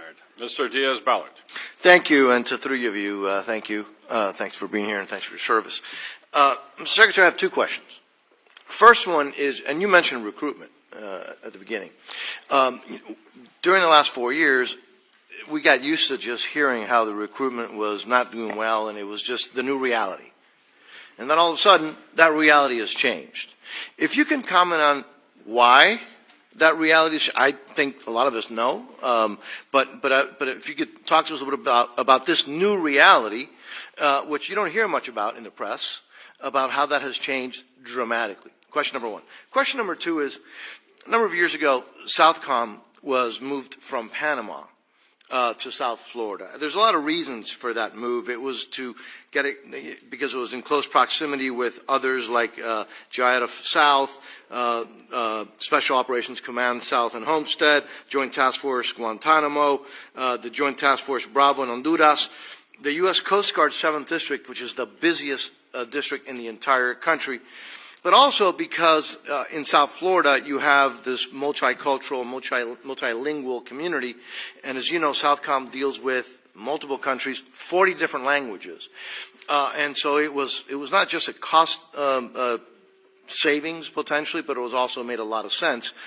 I believe that continues to be the case. Nothing has changed. If anything, what's changed is that the Western Hemisphere has gotten a lot more dangerous. And obviously we have Iranian influence, Russian influence, Chinese influence. I'm very grateful, Mr. Secretary, I don't know how much you had to do with that, of the President's change in attitude on no longer appeasing enemies of the United States in the Southern Hemisphere, whether it's Venezuela or Cuba. But again, there goes the importance of having Southcom where it is. And I just would like your thoughts, if you've had an opportunity to look at that, because it was moved from Panama. It just wasn't in South Florida for the heck of it. It was a decision made. It was the right decision. It's proven to be the right decision. So, two questions. If you can answer them, I'd love to hear it. Well, sir, thank you for the question about recruiting. What changed is the commander-in-chief that America's young people believe in. President Trump was elected in November, inaugurated in January, and at first I called it the Trump bump. But then it became clear that's not enough. This is a tsunami of support amongst young Americans who want to serve under a president who they know has their back, who will fund them properly, who will not use them unnecessarily, and will make sure they are part of deterrence for the country with a focus, first and foremost, on the homeland, then deterring strengths and making sure our allies step up and carry more of the burden. So you've got a historic surge in the Army, the Marine Corps, Navy, Air Force, you name it. Americans are responding because the president says a new spirit. And he's right, and you can feel it in the ranks. You go out to formations, you talk to men and women on the border, they believe in what they're doing in securing that southern border. You talk to them across the world, they're enthused about this new administration and its leadership. So it's President Trump, sir. And then as far as Southcom, it is President Trump's focus on our hemisphere has in many ways reinvigorated the mission of Southcom and the recognition of securing American interests, but also pushing back Chinese malign influence. Panama is a great example of that, but across Central and South America. So Southcom is right where it is. We're grateful for the great work that they do. I've had an opportunity to spend a lot of time with them and their commander, and we work by, with, and through a lot of allies. Mr. Secretary, I'm a little confused. Are you telling me that the folks that are now voting with their commitment to the country are not upset that they're not able to use different pronouns? Is that not a priority for the folks that are now signing up for our military? Well, sir, if they wanted to get a woke indoctrination, they could just go to college. Instead, they're joining the military, where we're focused on the basics. We know men are men, women are women, standards will be high, and we're getting rid of the distractions, the ideologies, the politicization that was in our ranks so that soldiers, men and women, can do their jobs on behalf of the nation. I think that's all that American people, all the people who want to serve want, is that clarity and that support, and President Trump is giving it. Well, Mr. Secretary, I would also add that I think having you there has made it very clear what the attitude is. And I will tell you, to me, it's really, really refreshing, and I thank you all. I yield back. Thank you, sir. Yields back. Ms. Lee. Thank you, Mr. Chairman. Thank you for being here. Mr. Chairman, I ask unanimous consent to submit to the record an article from the New York Times entitled, "China's Chokehold on This Obscure Mineral Threatens the West Military." Without objection. Mr. Secretary, this article that I just referenced outlines how the Department of Defense paid an Australian firm 10 times more than it paid MP Materials, an American firm, to onshore the full ecosystem of rare earth production. MP, the largest U.S. rare earth producer, has invested $1 billion of its own capital since 2020 and employs more than 800 Americans. Yet it was undercut by an Australian firm that never even broke ground in the U.S. MP Materials is ready to install their samarium processing equipment and help the U.S. combat China's export controls.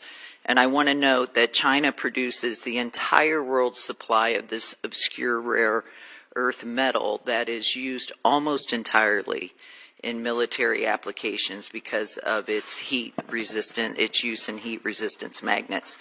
So my question is, in accordance with the administration's America First agenda, do you agree that subsidies should first support U.S. companies already investing, hiring, and paying taxes in the United States? And can I have your support in ensuring that the department critical mineral policies will align with this goal? Ma'am, it's an excellent question. It's something we have been very focused on. In fact, my Deputy Secretary, it is his number one, is ensuring that sourcing of critical minerals, whether they're heavy or light rare earths, are sourced reliably in America first, and if not, then amongst allies. I won't reveal or talk about more than that in a setting like this, because we have reserves and we have capabilities. But at the same time, we have to aggressively work. And MP Materials, Mountain Pass, is a great example of a place where we can partner with industry. But what does China do? you know this, China undercuts the market intentionally to try to corner the market, and we have to account for that in the way that, in the things that we support. So the answer is yes, I can have your Yes, support. Thank you. I also want to turn now to the collaborative combat aircraft.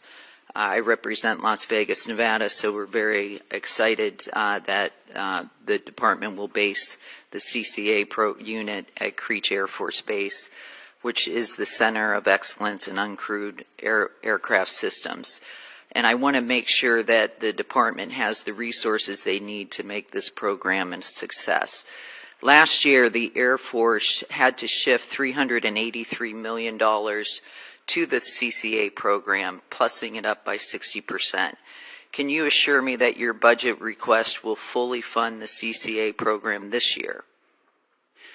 Ma'am, it does fully fund the CCA, and we believe in the collaborative combat aircraft, the loyal wingman concept, this idea that you project power more robustly through autonomous, semi-autonomous systems that that amplify our lethal effect. So yes. Thank you. Great. Can you give me an update on the first flight and the production decision for Increment 1, and are we on track for the flight? When will it be? And finally, when do you anticipate the production decision this fiscal year? What quantity of aircraft will we procure? How many vendors will you award? And what factors are you considering? Brent, feel free to chime in. You're talking about the CCA still, yes. Correct? My understanding is later this year on the flight. Do we know a date? As far as I don't know the exact date, ma'am, but Bryn, you might know. Yes, ma'am. We can get back to you on the specific date. It should be this fiscal year. And for our budget request, it's $804 million for the collaborative combat aircraft. Great. Thank you. How much time do I have left? I'll just also, can you then outline what is planned for Increment 2? What type of capabilities can we expect, and what timeline in critical milestones? We'll get back to you on that one. Okay. Thank you. With that, I yield. Thank you, gentlelady. And I'd just like to point out that Mountain Pass is in San Bernardino County, California. So one of the only critical mineral mines left in the United States. So hopefully that'll change soon. Mr. Joyce. Nope. Mr. Elzey. Thank you, Mr. Chairman. Sergeant Major Troy Black, thank you for all your years of service. You've been serving this country since Ronald Reagan was president in 1988. You leave behind a distinguished career in uniform, wearing that uniform, service to your country.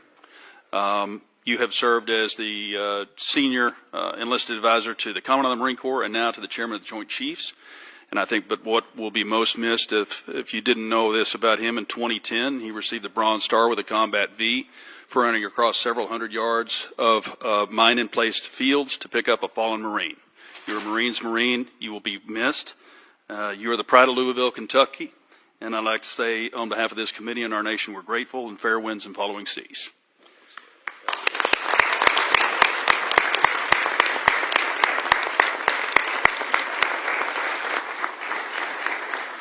Secretary Hegseth and General Kane and Ms. McDonald, glad you're here. I'm personally grateful for your service to our country and for sharing your valuable time with us today.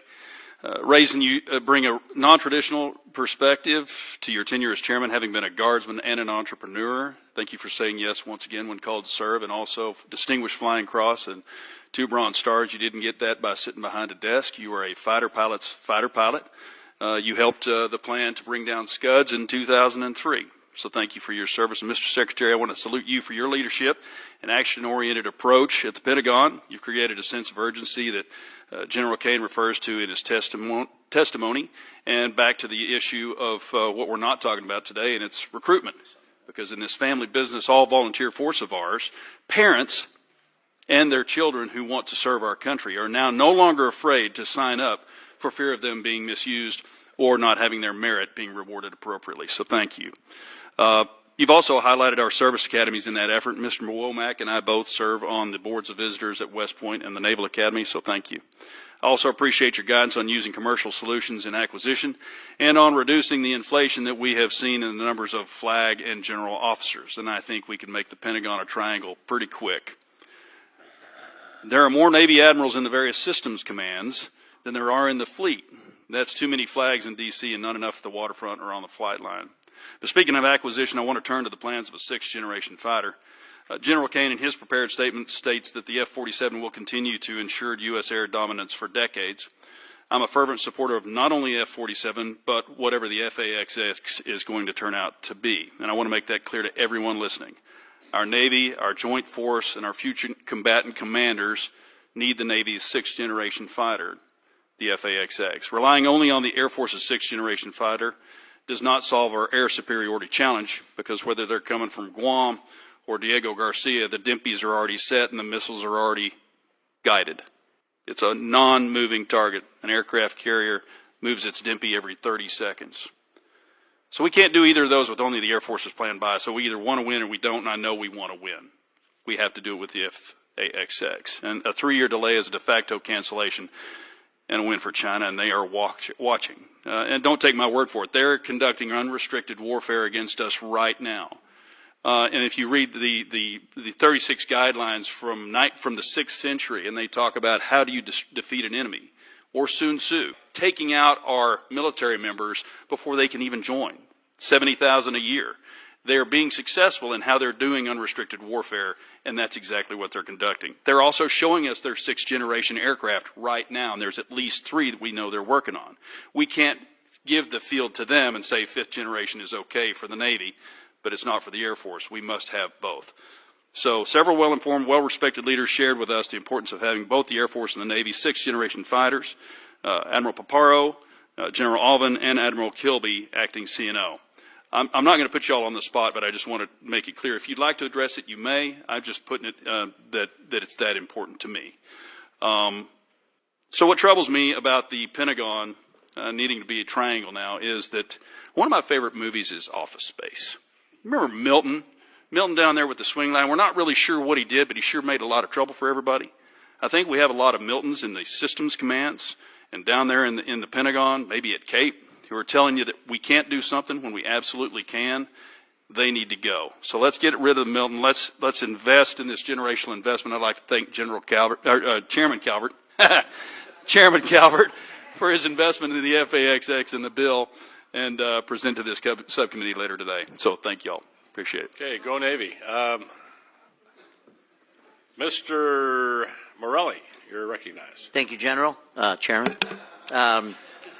I'm grateful for your service and grateful, Mr. Chairman, for the hearing today. I don't want to pile on, Mr. Secretary, and I'm brand new to this subcommittee, but I will say that in the same way we wouldn't go into battle without knowing the number of troops, our weaponry, the number of armaments, equipment, supplies.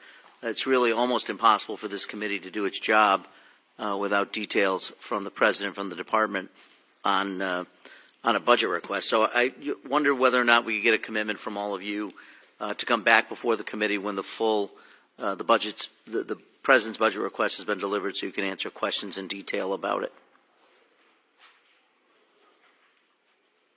Certainly, we'll make sure you get those details, Congressman.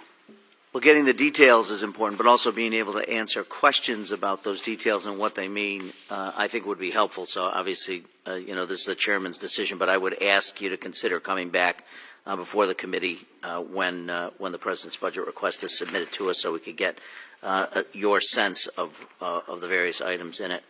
I want to go back to a topic I think Ms. Kaptur raised, which is Ukraine, and I really appreciate your comment that when you referred to partners on our side like Ukraine, so I'm glad we still consider them partners on our side. Last week, the Ukraine Defense Contact Group met in Brussels. I know we did not attend, you did not attend, and I don't believe you appeared even remotely, but that was a meeting which allies coordinated billions in aid to help Ukraine. We're talking about funding right now without a budget, without a plan to sustain U.S. support in what I consider the most serious conflict in Europe in a generation. So can you at least give us a sense, Mr. Secretary, of the presidential drawdown aid authorized through January 20th? Do you know how much has actually been delivered? Just the presidential authority that was given through January 20th when the new administration took over.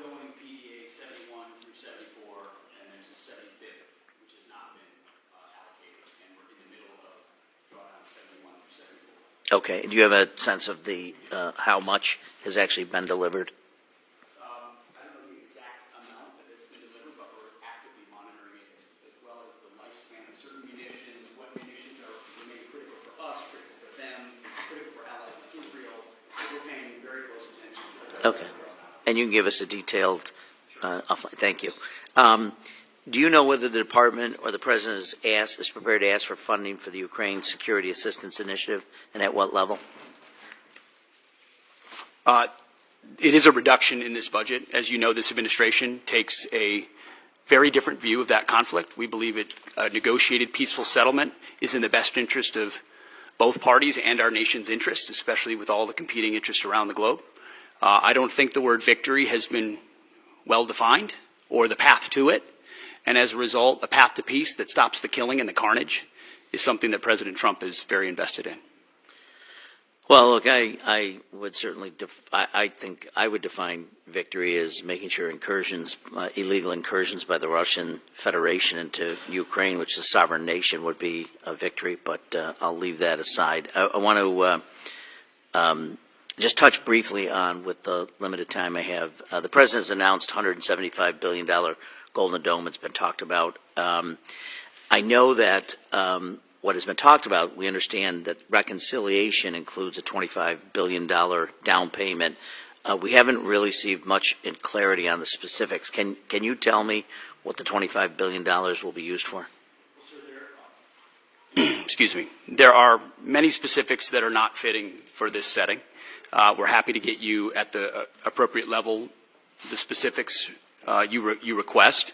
But what we've done is we've built out the entire understanding of what the architecture would look like, ensuring it includes existing capabilities that can be fielded rapidly. As President Trump has made the case, we need this now, not conceptually in the future. You know, we had SDI under Ronald Reagan, which was a concept. We've fast forward to the ability to deliver these things, and the American people deserve that kind of protection. So multiple layers for multiple different types of threats, coordinated with sensors, both on the ground and in space at other layers. And we've got one of our best Space Force generals fully focused on that project in General Gutlein, who has a background in understanding those types of architectures. So we've pulled the program up to the Office of Secretary of Defense to make sure it's monitored on a monthly basis. Can you tell us what the appropriations request will be for Golden Dome in the 26 fiscal year? Well, the gentleman gets... Go ahead. Bren, excuse me, Ms. McDonald, you can get back to us on that and for the record, and we would appreciate that. Mr. Fleischman, you're recognized. Thank you, Mr. Chairman. Want to welcome Secretary Hegseth, General Kane, and Mrs. McDonald. Thank you. This has been an outstanding hearing. Let me just say this. The world is a dangerous place. The nation is a dangerous place. Heartfelt thank you to each and every one of you officers stepping up and for doing an exemplary job. Thank you so much. As most of you know, I represent the 3rd District of Tennessee. That's the Great Oak Ridge Reservation, birthplace of the Manhattan Project. In addition to serving on this prestigious subcommittee, I'm the chairman of the Energy and Water Subcommittee, which has the NNSA. I'm deeply involved in the recapitalization and modernization of our nation's nuclear deterrent. It will come as no surprise I have concerns about both our progress and posture. Our progress is a concern as we are recapitalizing the entire nuclear deterrent all at once. Meanwhile, Russia has recapitalized its triad minus some bombers, and China is rapidly expanding its numbers and fielding a triad. Of course, there's also North Korea and the looming prospect of a nuclear Iran. As we focus more on the Pacific, our post-Cold War posture is a concern due to the lack of in-theater non-strategic nuclear weapons. This creates a deeply worrying capability gap in the most critical theater. I'll ask my questions and ask for your answers in. First, Secretary Hegseth, given this troubling strategic threat picture, what is your outlook on the current pace and scope of nuclear recapitalization? And then, General Kane, what are your ideas to fill this non-strategic nuclear capability gap in the Pacific? Are there any ways Congress can better support the Department's efforts to meet these increasingly tight deadlines, and I'll listen to your responses. Thank you. Sir, thank you. First, if I would just take liberty, both the chairman and I have taken up almost all the oxygen from Bryn McDonald here. I would just take issue with the characterization that we have not delivered a budget and we don't have details and we're not delivering on it. She and her team have done a fantastic job of working as rapidly and as detailed as possible to deliver what we feel very confidently is a robust, detailed delivery of the President's agenda for FY26. So, Bryn, thank you for the work that you're doing and all the details and focus on that have come through. And that the nuclear triad is certainly a part of it. NC3, every single aspect of that. Sentinel with the Nunn-McCurdy breach has to, we are taking a very hard look at that while fully funding it. Columbia class, critical. B-21, which for the most part has been a success story, but needs to be continually monitored as any major platform does. And then the SLICM-N as well, investing in that capability, considering the advantages we have on the submarine side. So we are fully funding, in fact, even more so in most cases, that capitalization and modernization, which we have to, considering what our adversaries are up to. Thank you, sir. Sure. I just echo the Secretary's comments about non-strategic nuclear weapons, SLICM-N, and the others. I think it really, for me, centers around 4 C's that we got to do across the enterprise. Change the culture to get after it faster. That's the first one. We got to create competition across the continuum in the defense and national industrial base. We need to buy better contracts and get greater capacity. So no ads other than that, Congressman. Thank you. So if I may, you all feel reasonably comfortable with the way that we're modernizing our triad? Well, sir, I'm not comfortable with the way the Sentinel upgrade had been happening. Understood. With the recognition that it is behind and can't be. And so we're getting at dynamic ways to address that. Different alternatives. Our Deputy Secretary and his team very focused along with Bryn. What do we fund? Why do we fund it? How do we look at new ways to do it? Because the way we've approached it so far has gotten us nowhere fast. Thank you. By the way, I welcome you all to visit Oak Ridge at any time. Thank you, and I'll yield back. Thank the gentleman. Mr. Aguilar. Thank you, Chairman General Calvert. That's right. Thanks to the witnesses for being here. That's okay, Private. Go ahead. The clock's still moving, Miss Mr. Secretary, I want to express my severe concern with the deployment of the National Guard in Los Angeles without consultation of the state of California. There have been photographs that have shown these troops sleeping on the floor and have not been provided fuel, food, or water by DOD. How long will this deployment last, and why were we unprepared to provide them basic necessities such as food and water? The commanders and troops on the field are very well prepared, sir. They responded incredibly rapidly to a deteriorating situation with equipment and capabilities. We have made sure from the top down, as a Secretary of Defense who's been in a unit holding riot shields outside the White House during the chaos of the summer of 2020. I know what it's like to be immediately deployed into a situation like that. There are moments where you make do as best you can temporarily, but we are ensuring they're housed, fed, water capabilities in real time from my office, because I care that much about the California Guard and the Marines and the men and women who are supporting our ICE agents on the ground. It's true every day, and that's a disingenuous attack that misrepresents how much we care about our troops and what they're doing to defend ICE agents. I'm not going to take the fact that we don't care about the troops. Nobody cares more about the troops at the top than this Secretary and the Chairman and our department. How long will the deployment last? We stated very publicly that it's 60 days.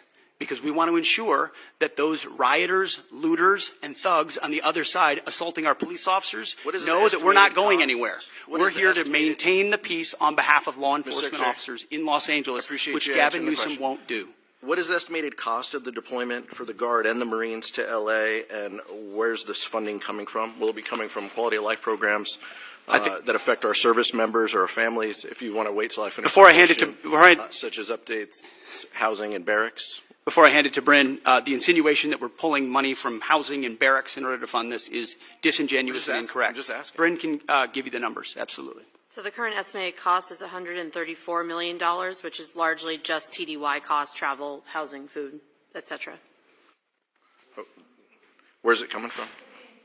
That's the cost, but where's it coming from? Out of their O&M accounts. With the most recent deployment of the Marines, Mr. Secretary, what's the justification for using the military for civilian law enforcement purposes in L.A.? Why are you sending war fighters to cities to interact with civilians? Every American citizen deserves to live in a community that's safe, and ICE agents need to be able to do their job. They're being attacked for doing their job, which is deporting illegal criminals.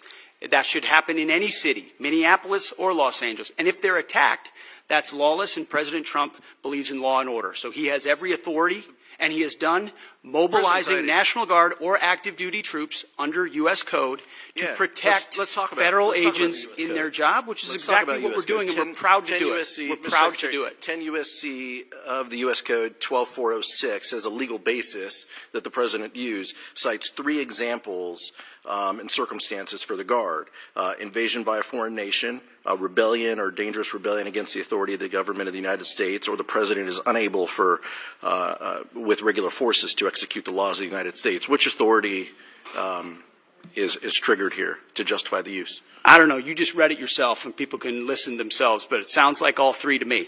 If you've got millions of illegals and you don't know where they're coming from, they're waving flags from foreign countries and assaulting police officers and law enforcement officers, that's the problem. The laws of the United States? No, the governor of California is unable to execute the laws of the United States. The governor of California has failed to protect his people, along with the mayor of Los Angeles, and so President Trump has said he will protect our agents, and our Guard and Marines are proud to do it. The law also says, Mr. Secretary, that the orders for these purposes shall be issued through governors of the states. You and I both know that President Trump has all the authorities necessary, and thankfully he's willing to do it on behalf of the citizens of Los Angeles, on behalf of our ICE agents, and behalf of our country. We've also pulled $1 billion for the border as well. So this just goes into the same fund, 134. What did Congressman, what's the 134 million? I was asking Ms. McDonald. Okay. 134 million goes on top of the $1 billion that's been pulled for the So border. the funding that was pulled for this year was largely in FSRM, and in this budget, we're actually looking to plus that funding back up to backfill that for our troops and for their families. Thank you, Mr. Chairman. Thank the gentleman. Mr. Valadeo. Thank you, Chairman.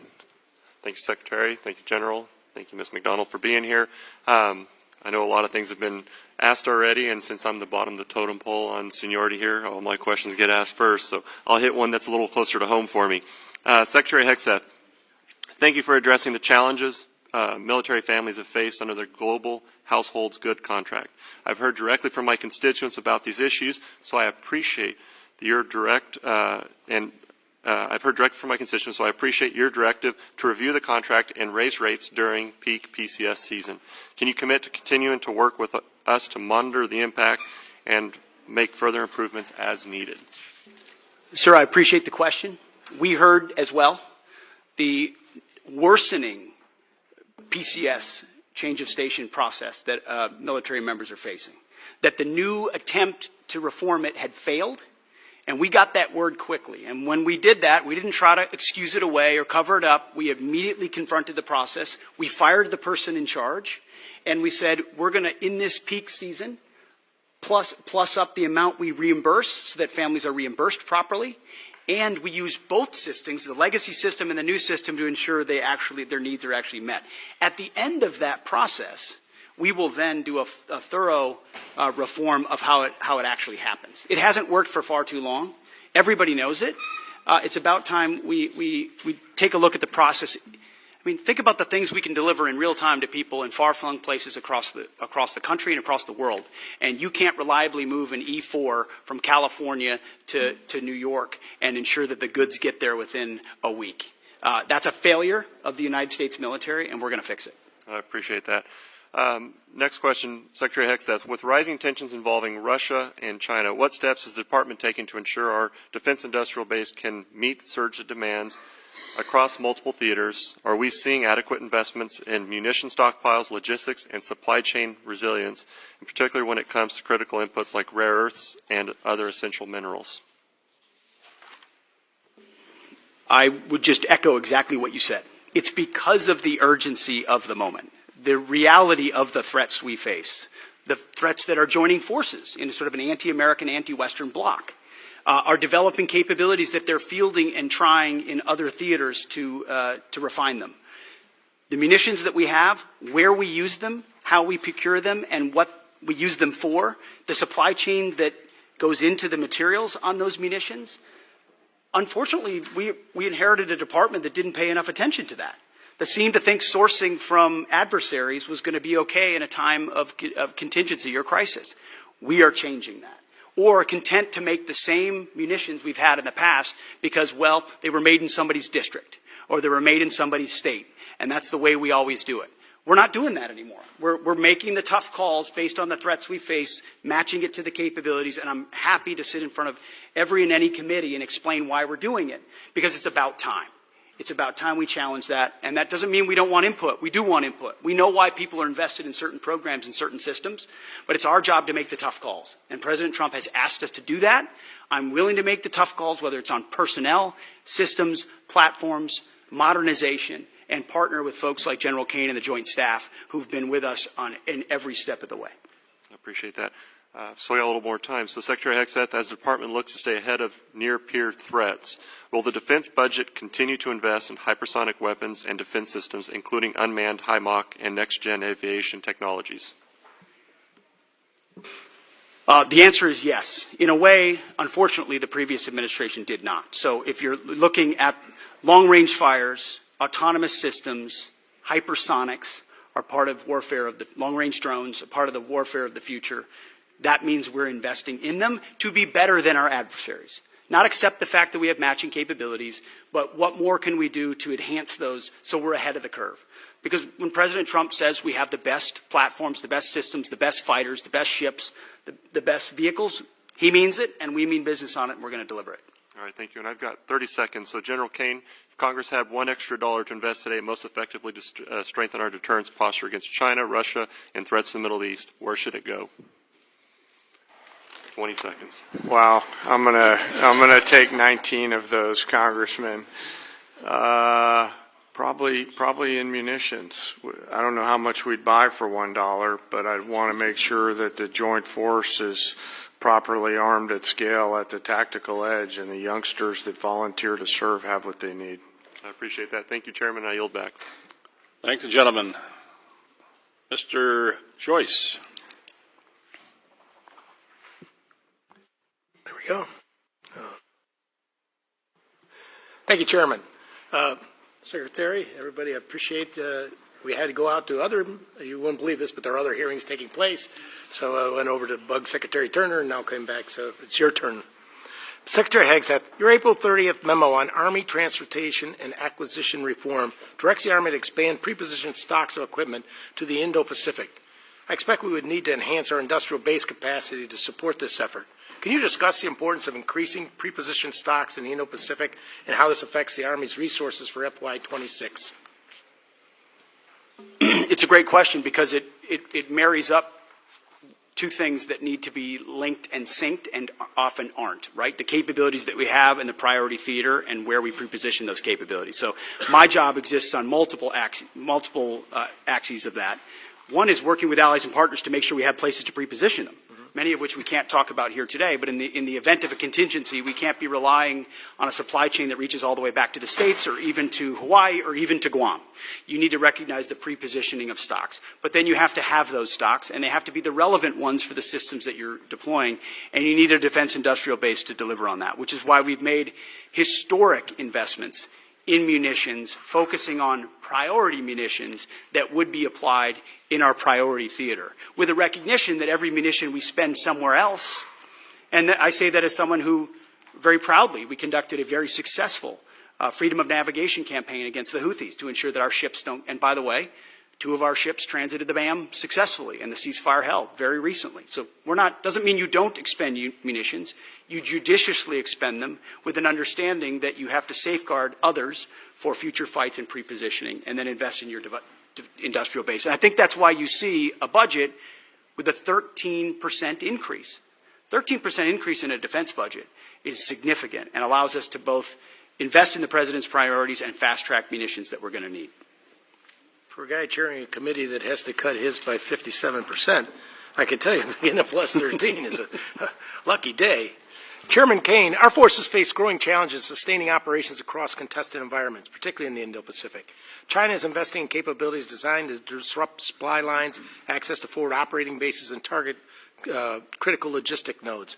What steps are you taking to strengthen contested logistics capabilities, and what investments can Congress make to ensure that you have operational resilience? Well, Congressman, thanks for the question. You know, history tells us that the professionals talk about logistics, and that's what was the big differentiator between us and our adversaries in World War II, is really the logistics power. You know, our teammates within the Joint Force are looking carefully at this right now, and as we look at the adversaries' threat arrays that they have and our ability to defeat them and move the combat capacity that we need to through those difficult places is a key part of that. I don't have a specific number for you, but what I'll commit is, as we think through what contested logistics looks like, as we think through what forward supply points on the first and second island chain might look like, we'll stay close with the committee to make sure that we're communicating early, often, and always about what our needs are. I certainly appreciate that, and I throw out that having a small Air Force Reserve airport in Youngstown, Ohio area. Some great C-130Js up there, Thank you. Congressman. Yeah. Appreciate the help on our fire department for the new inventory we got. But the old stuff we had there, you had maybe 8 planes. You were cannibalizing 3 to feed the 5 because we didn't have parts and storage and those type of things.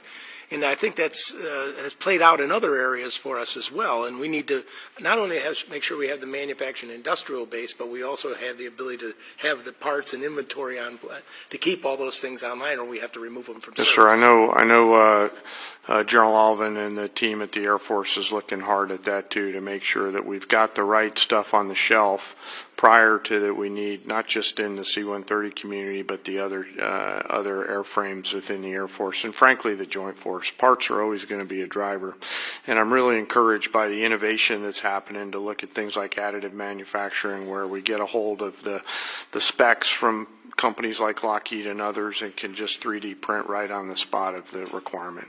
Those have to be in any procurement you do from now on. Yes, sir. I think so, sir. It's, you know, the force of the future will fix on the spot, so they'll need to be able to have the parts right there. And as we look at mission command and delegating authorities and responsibilities to our younger commanders and you know, complex command and control problems, part of that is going to be the ability to sustain our force out there at the edge. Thank you very much, General. Yes, sir. I yield back. And thinking of logistics, it made me think at, what was it, General Marshall, who went out in the 30s and met with a young lieutenant colonel, and said it's the best logistics officer I've ever met. And that was General Eisenhower. 3 years later, he was a 4-star general. So wars, logistics are important. Mr. Anderholt, you're recognized. Thank you. Thank you, Mr. Chairman, and thanks everyone for being here today, this morning. And as we wrap up the hearing today, let me say the Golden Dome Initiative represents, in my opinion, a substantial investment in our national security, and I credit this administration in pursuing this bold project, and I share your ambition for it. So thank you for moving forward on that. I want to follow up with from my colleague from New York. The President has said that he has chosen an option that will total $175 billion. Can you confirm that number, and when do you hope to make this system of systems operational?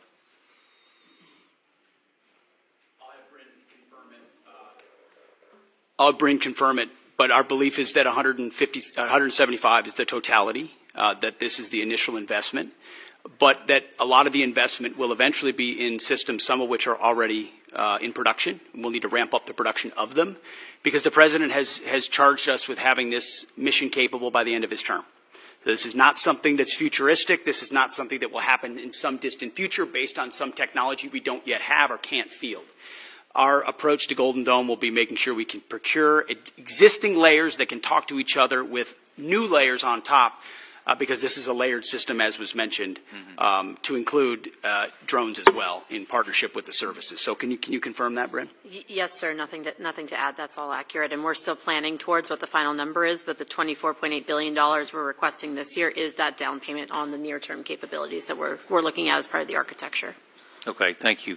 Let me switch over, and I'd like to get your thoughts on AUKUS partnership. Not merely as a cornerstone for our Indo-Pacific defense strategy, but also as an opportunity for our defense industrial base. In fact, we've heard from a lot of Australian and UK businesses who are ready, willing, and able to move production to the U.S. given the new regulatory framework under Pillar 2. Britain and Australia set the standard for defense cooperation, bringing real capability and firepower to the fight. Can you preview how this administration intends to fund Pillar 2 efforts to develop and field joint capabilities between all three partners? It's a great question, sir. I've spent a great deal of time with both Minister of Defense Marles from Australia, as well as Secretary of Defense Healy from the UK, to really get our arms around what would be mutually beneficial in this trilateral arrangement. So there's the recognition with Australia in Pillar 1 that they're investing in our defense industrial base. We want to provide them capabilities. We want to make sure those capabilities are part of how they use them with submarines, but also how they integrate with us as allies. In Pillar 2, we don't want to rely just on the architecture of the previous administration. We're looking at sort of the opportunity for a signature program or programs we can work on together that benefit all three, that create processes or procurement opportunities of systems we need for future fights. And we've had, in fact, as recently as last week, I spoke with Secretary Healy about that, and we're looking for those one or two signature programs. We've got a menu of options. We're at the point where we'll get to right-sizing it and determining it. And you feel at this point that things are on track, and you're... That's what we're monitoring, especially in Pillar 1, sir, to make sure that expectations are properly set so that we're not missing deadlines or expectations are shifted in the wrong direction. So we're having honest conversations with our allies, like we should, with a recognition that by investing in each other in that defense industrial base, we can have a multiplying effect. Thank you. I yield back. Thank you, gentlemen. Ms. McCollum, any closing statement? Yes. Thank you, Mr. Chair. So to Mr. Aguilar's question, and Ms. McDonald, you were helping to fill in the blanks. The money's coming from FSRM, and that's about a 25% cut to that budget to fill on what's happening on the border and now what's happening in Los Angeles. If you could get us the details of what's not going to happen in that account because of that, that would be fabulous. We might want to look and see if we prioritize things in next year's budget to make sure that they're covered. Mr. Secretary, the top line on the budget before us is $830 billion. It is not $901 billion. It's just not. That's the number we have to work with. You can talk about an increase. You've got a lot of things baked in. Hopefully that goes in reconciliation, $6 billion for revitalizing shipyards, 3.5 for F-47s, 25 for Golden Dome. But that's all in reconciliation. And we can't include that in any of our planning. And that's why we are so concerned about getting the money outbreaks in front of this committee. And I'll give you an example. The Navy, their J-books, where they break everything down, I know you're really familiar with them. We had 30 of them in front of us when we were getting ready to do our appropriation last time. We have 0 in front of us this time. So, Mr. Secretary, I believe, honestly believe you want to provide the information, but time is of the essence because this committee wants to do its best work together, both Democrats and Republicans, to make sure the women who serve in our armed forces have the equipment that they need to do the missions that they're assigned to and come home safely because we honor their service and their commitment. Give us the information. Thank you, Mr. Secretary. I thank the gentlelady, and I just make is where we're going to agree that we need some more detailed information. We're going to go ahead and we're going to go upstairs here and do the subcommittee mark, but then we're later this week we're going to do the full committee mark on this bill. The Senate is pushing off doing their appropriation bills in general until after reconciliation passes because they want to incorporate that. But we don't have the luxury of time. We'll just have to work out the differences we have in conference. But it's hard for us to do our job without the J-books, without the detailed information. And I know you know that. And so you might talk to your friends at OMB, and if OMB has any friends, I don't know if they do, but and see if they can get this going for us, because it would be very helpful. With that, Mr. Secretary, thank you. Chairman, thank you. And Ms. McDonald, thank you. We appreciate all of you being here today. We are adjourned. Thank you. Thank you, General.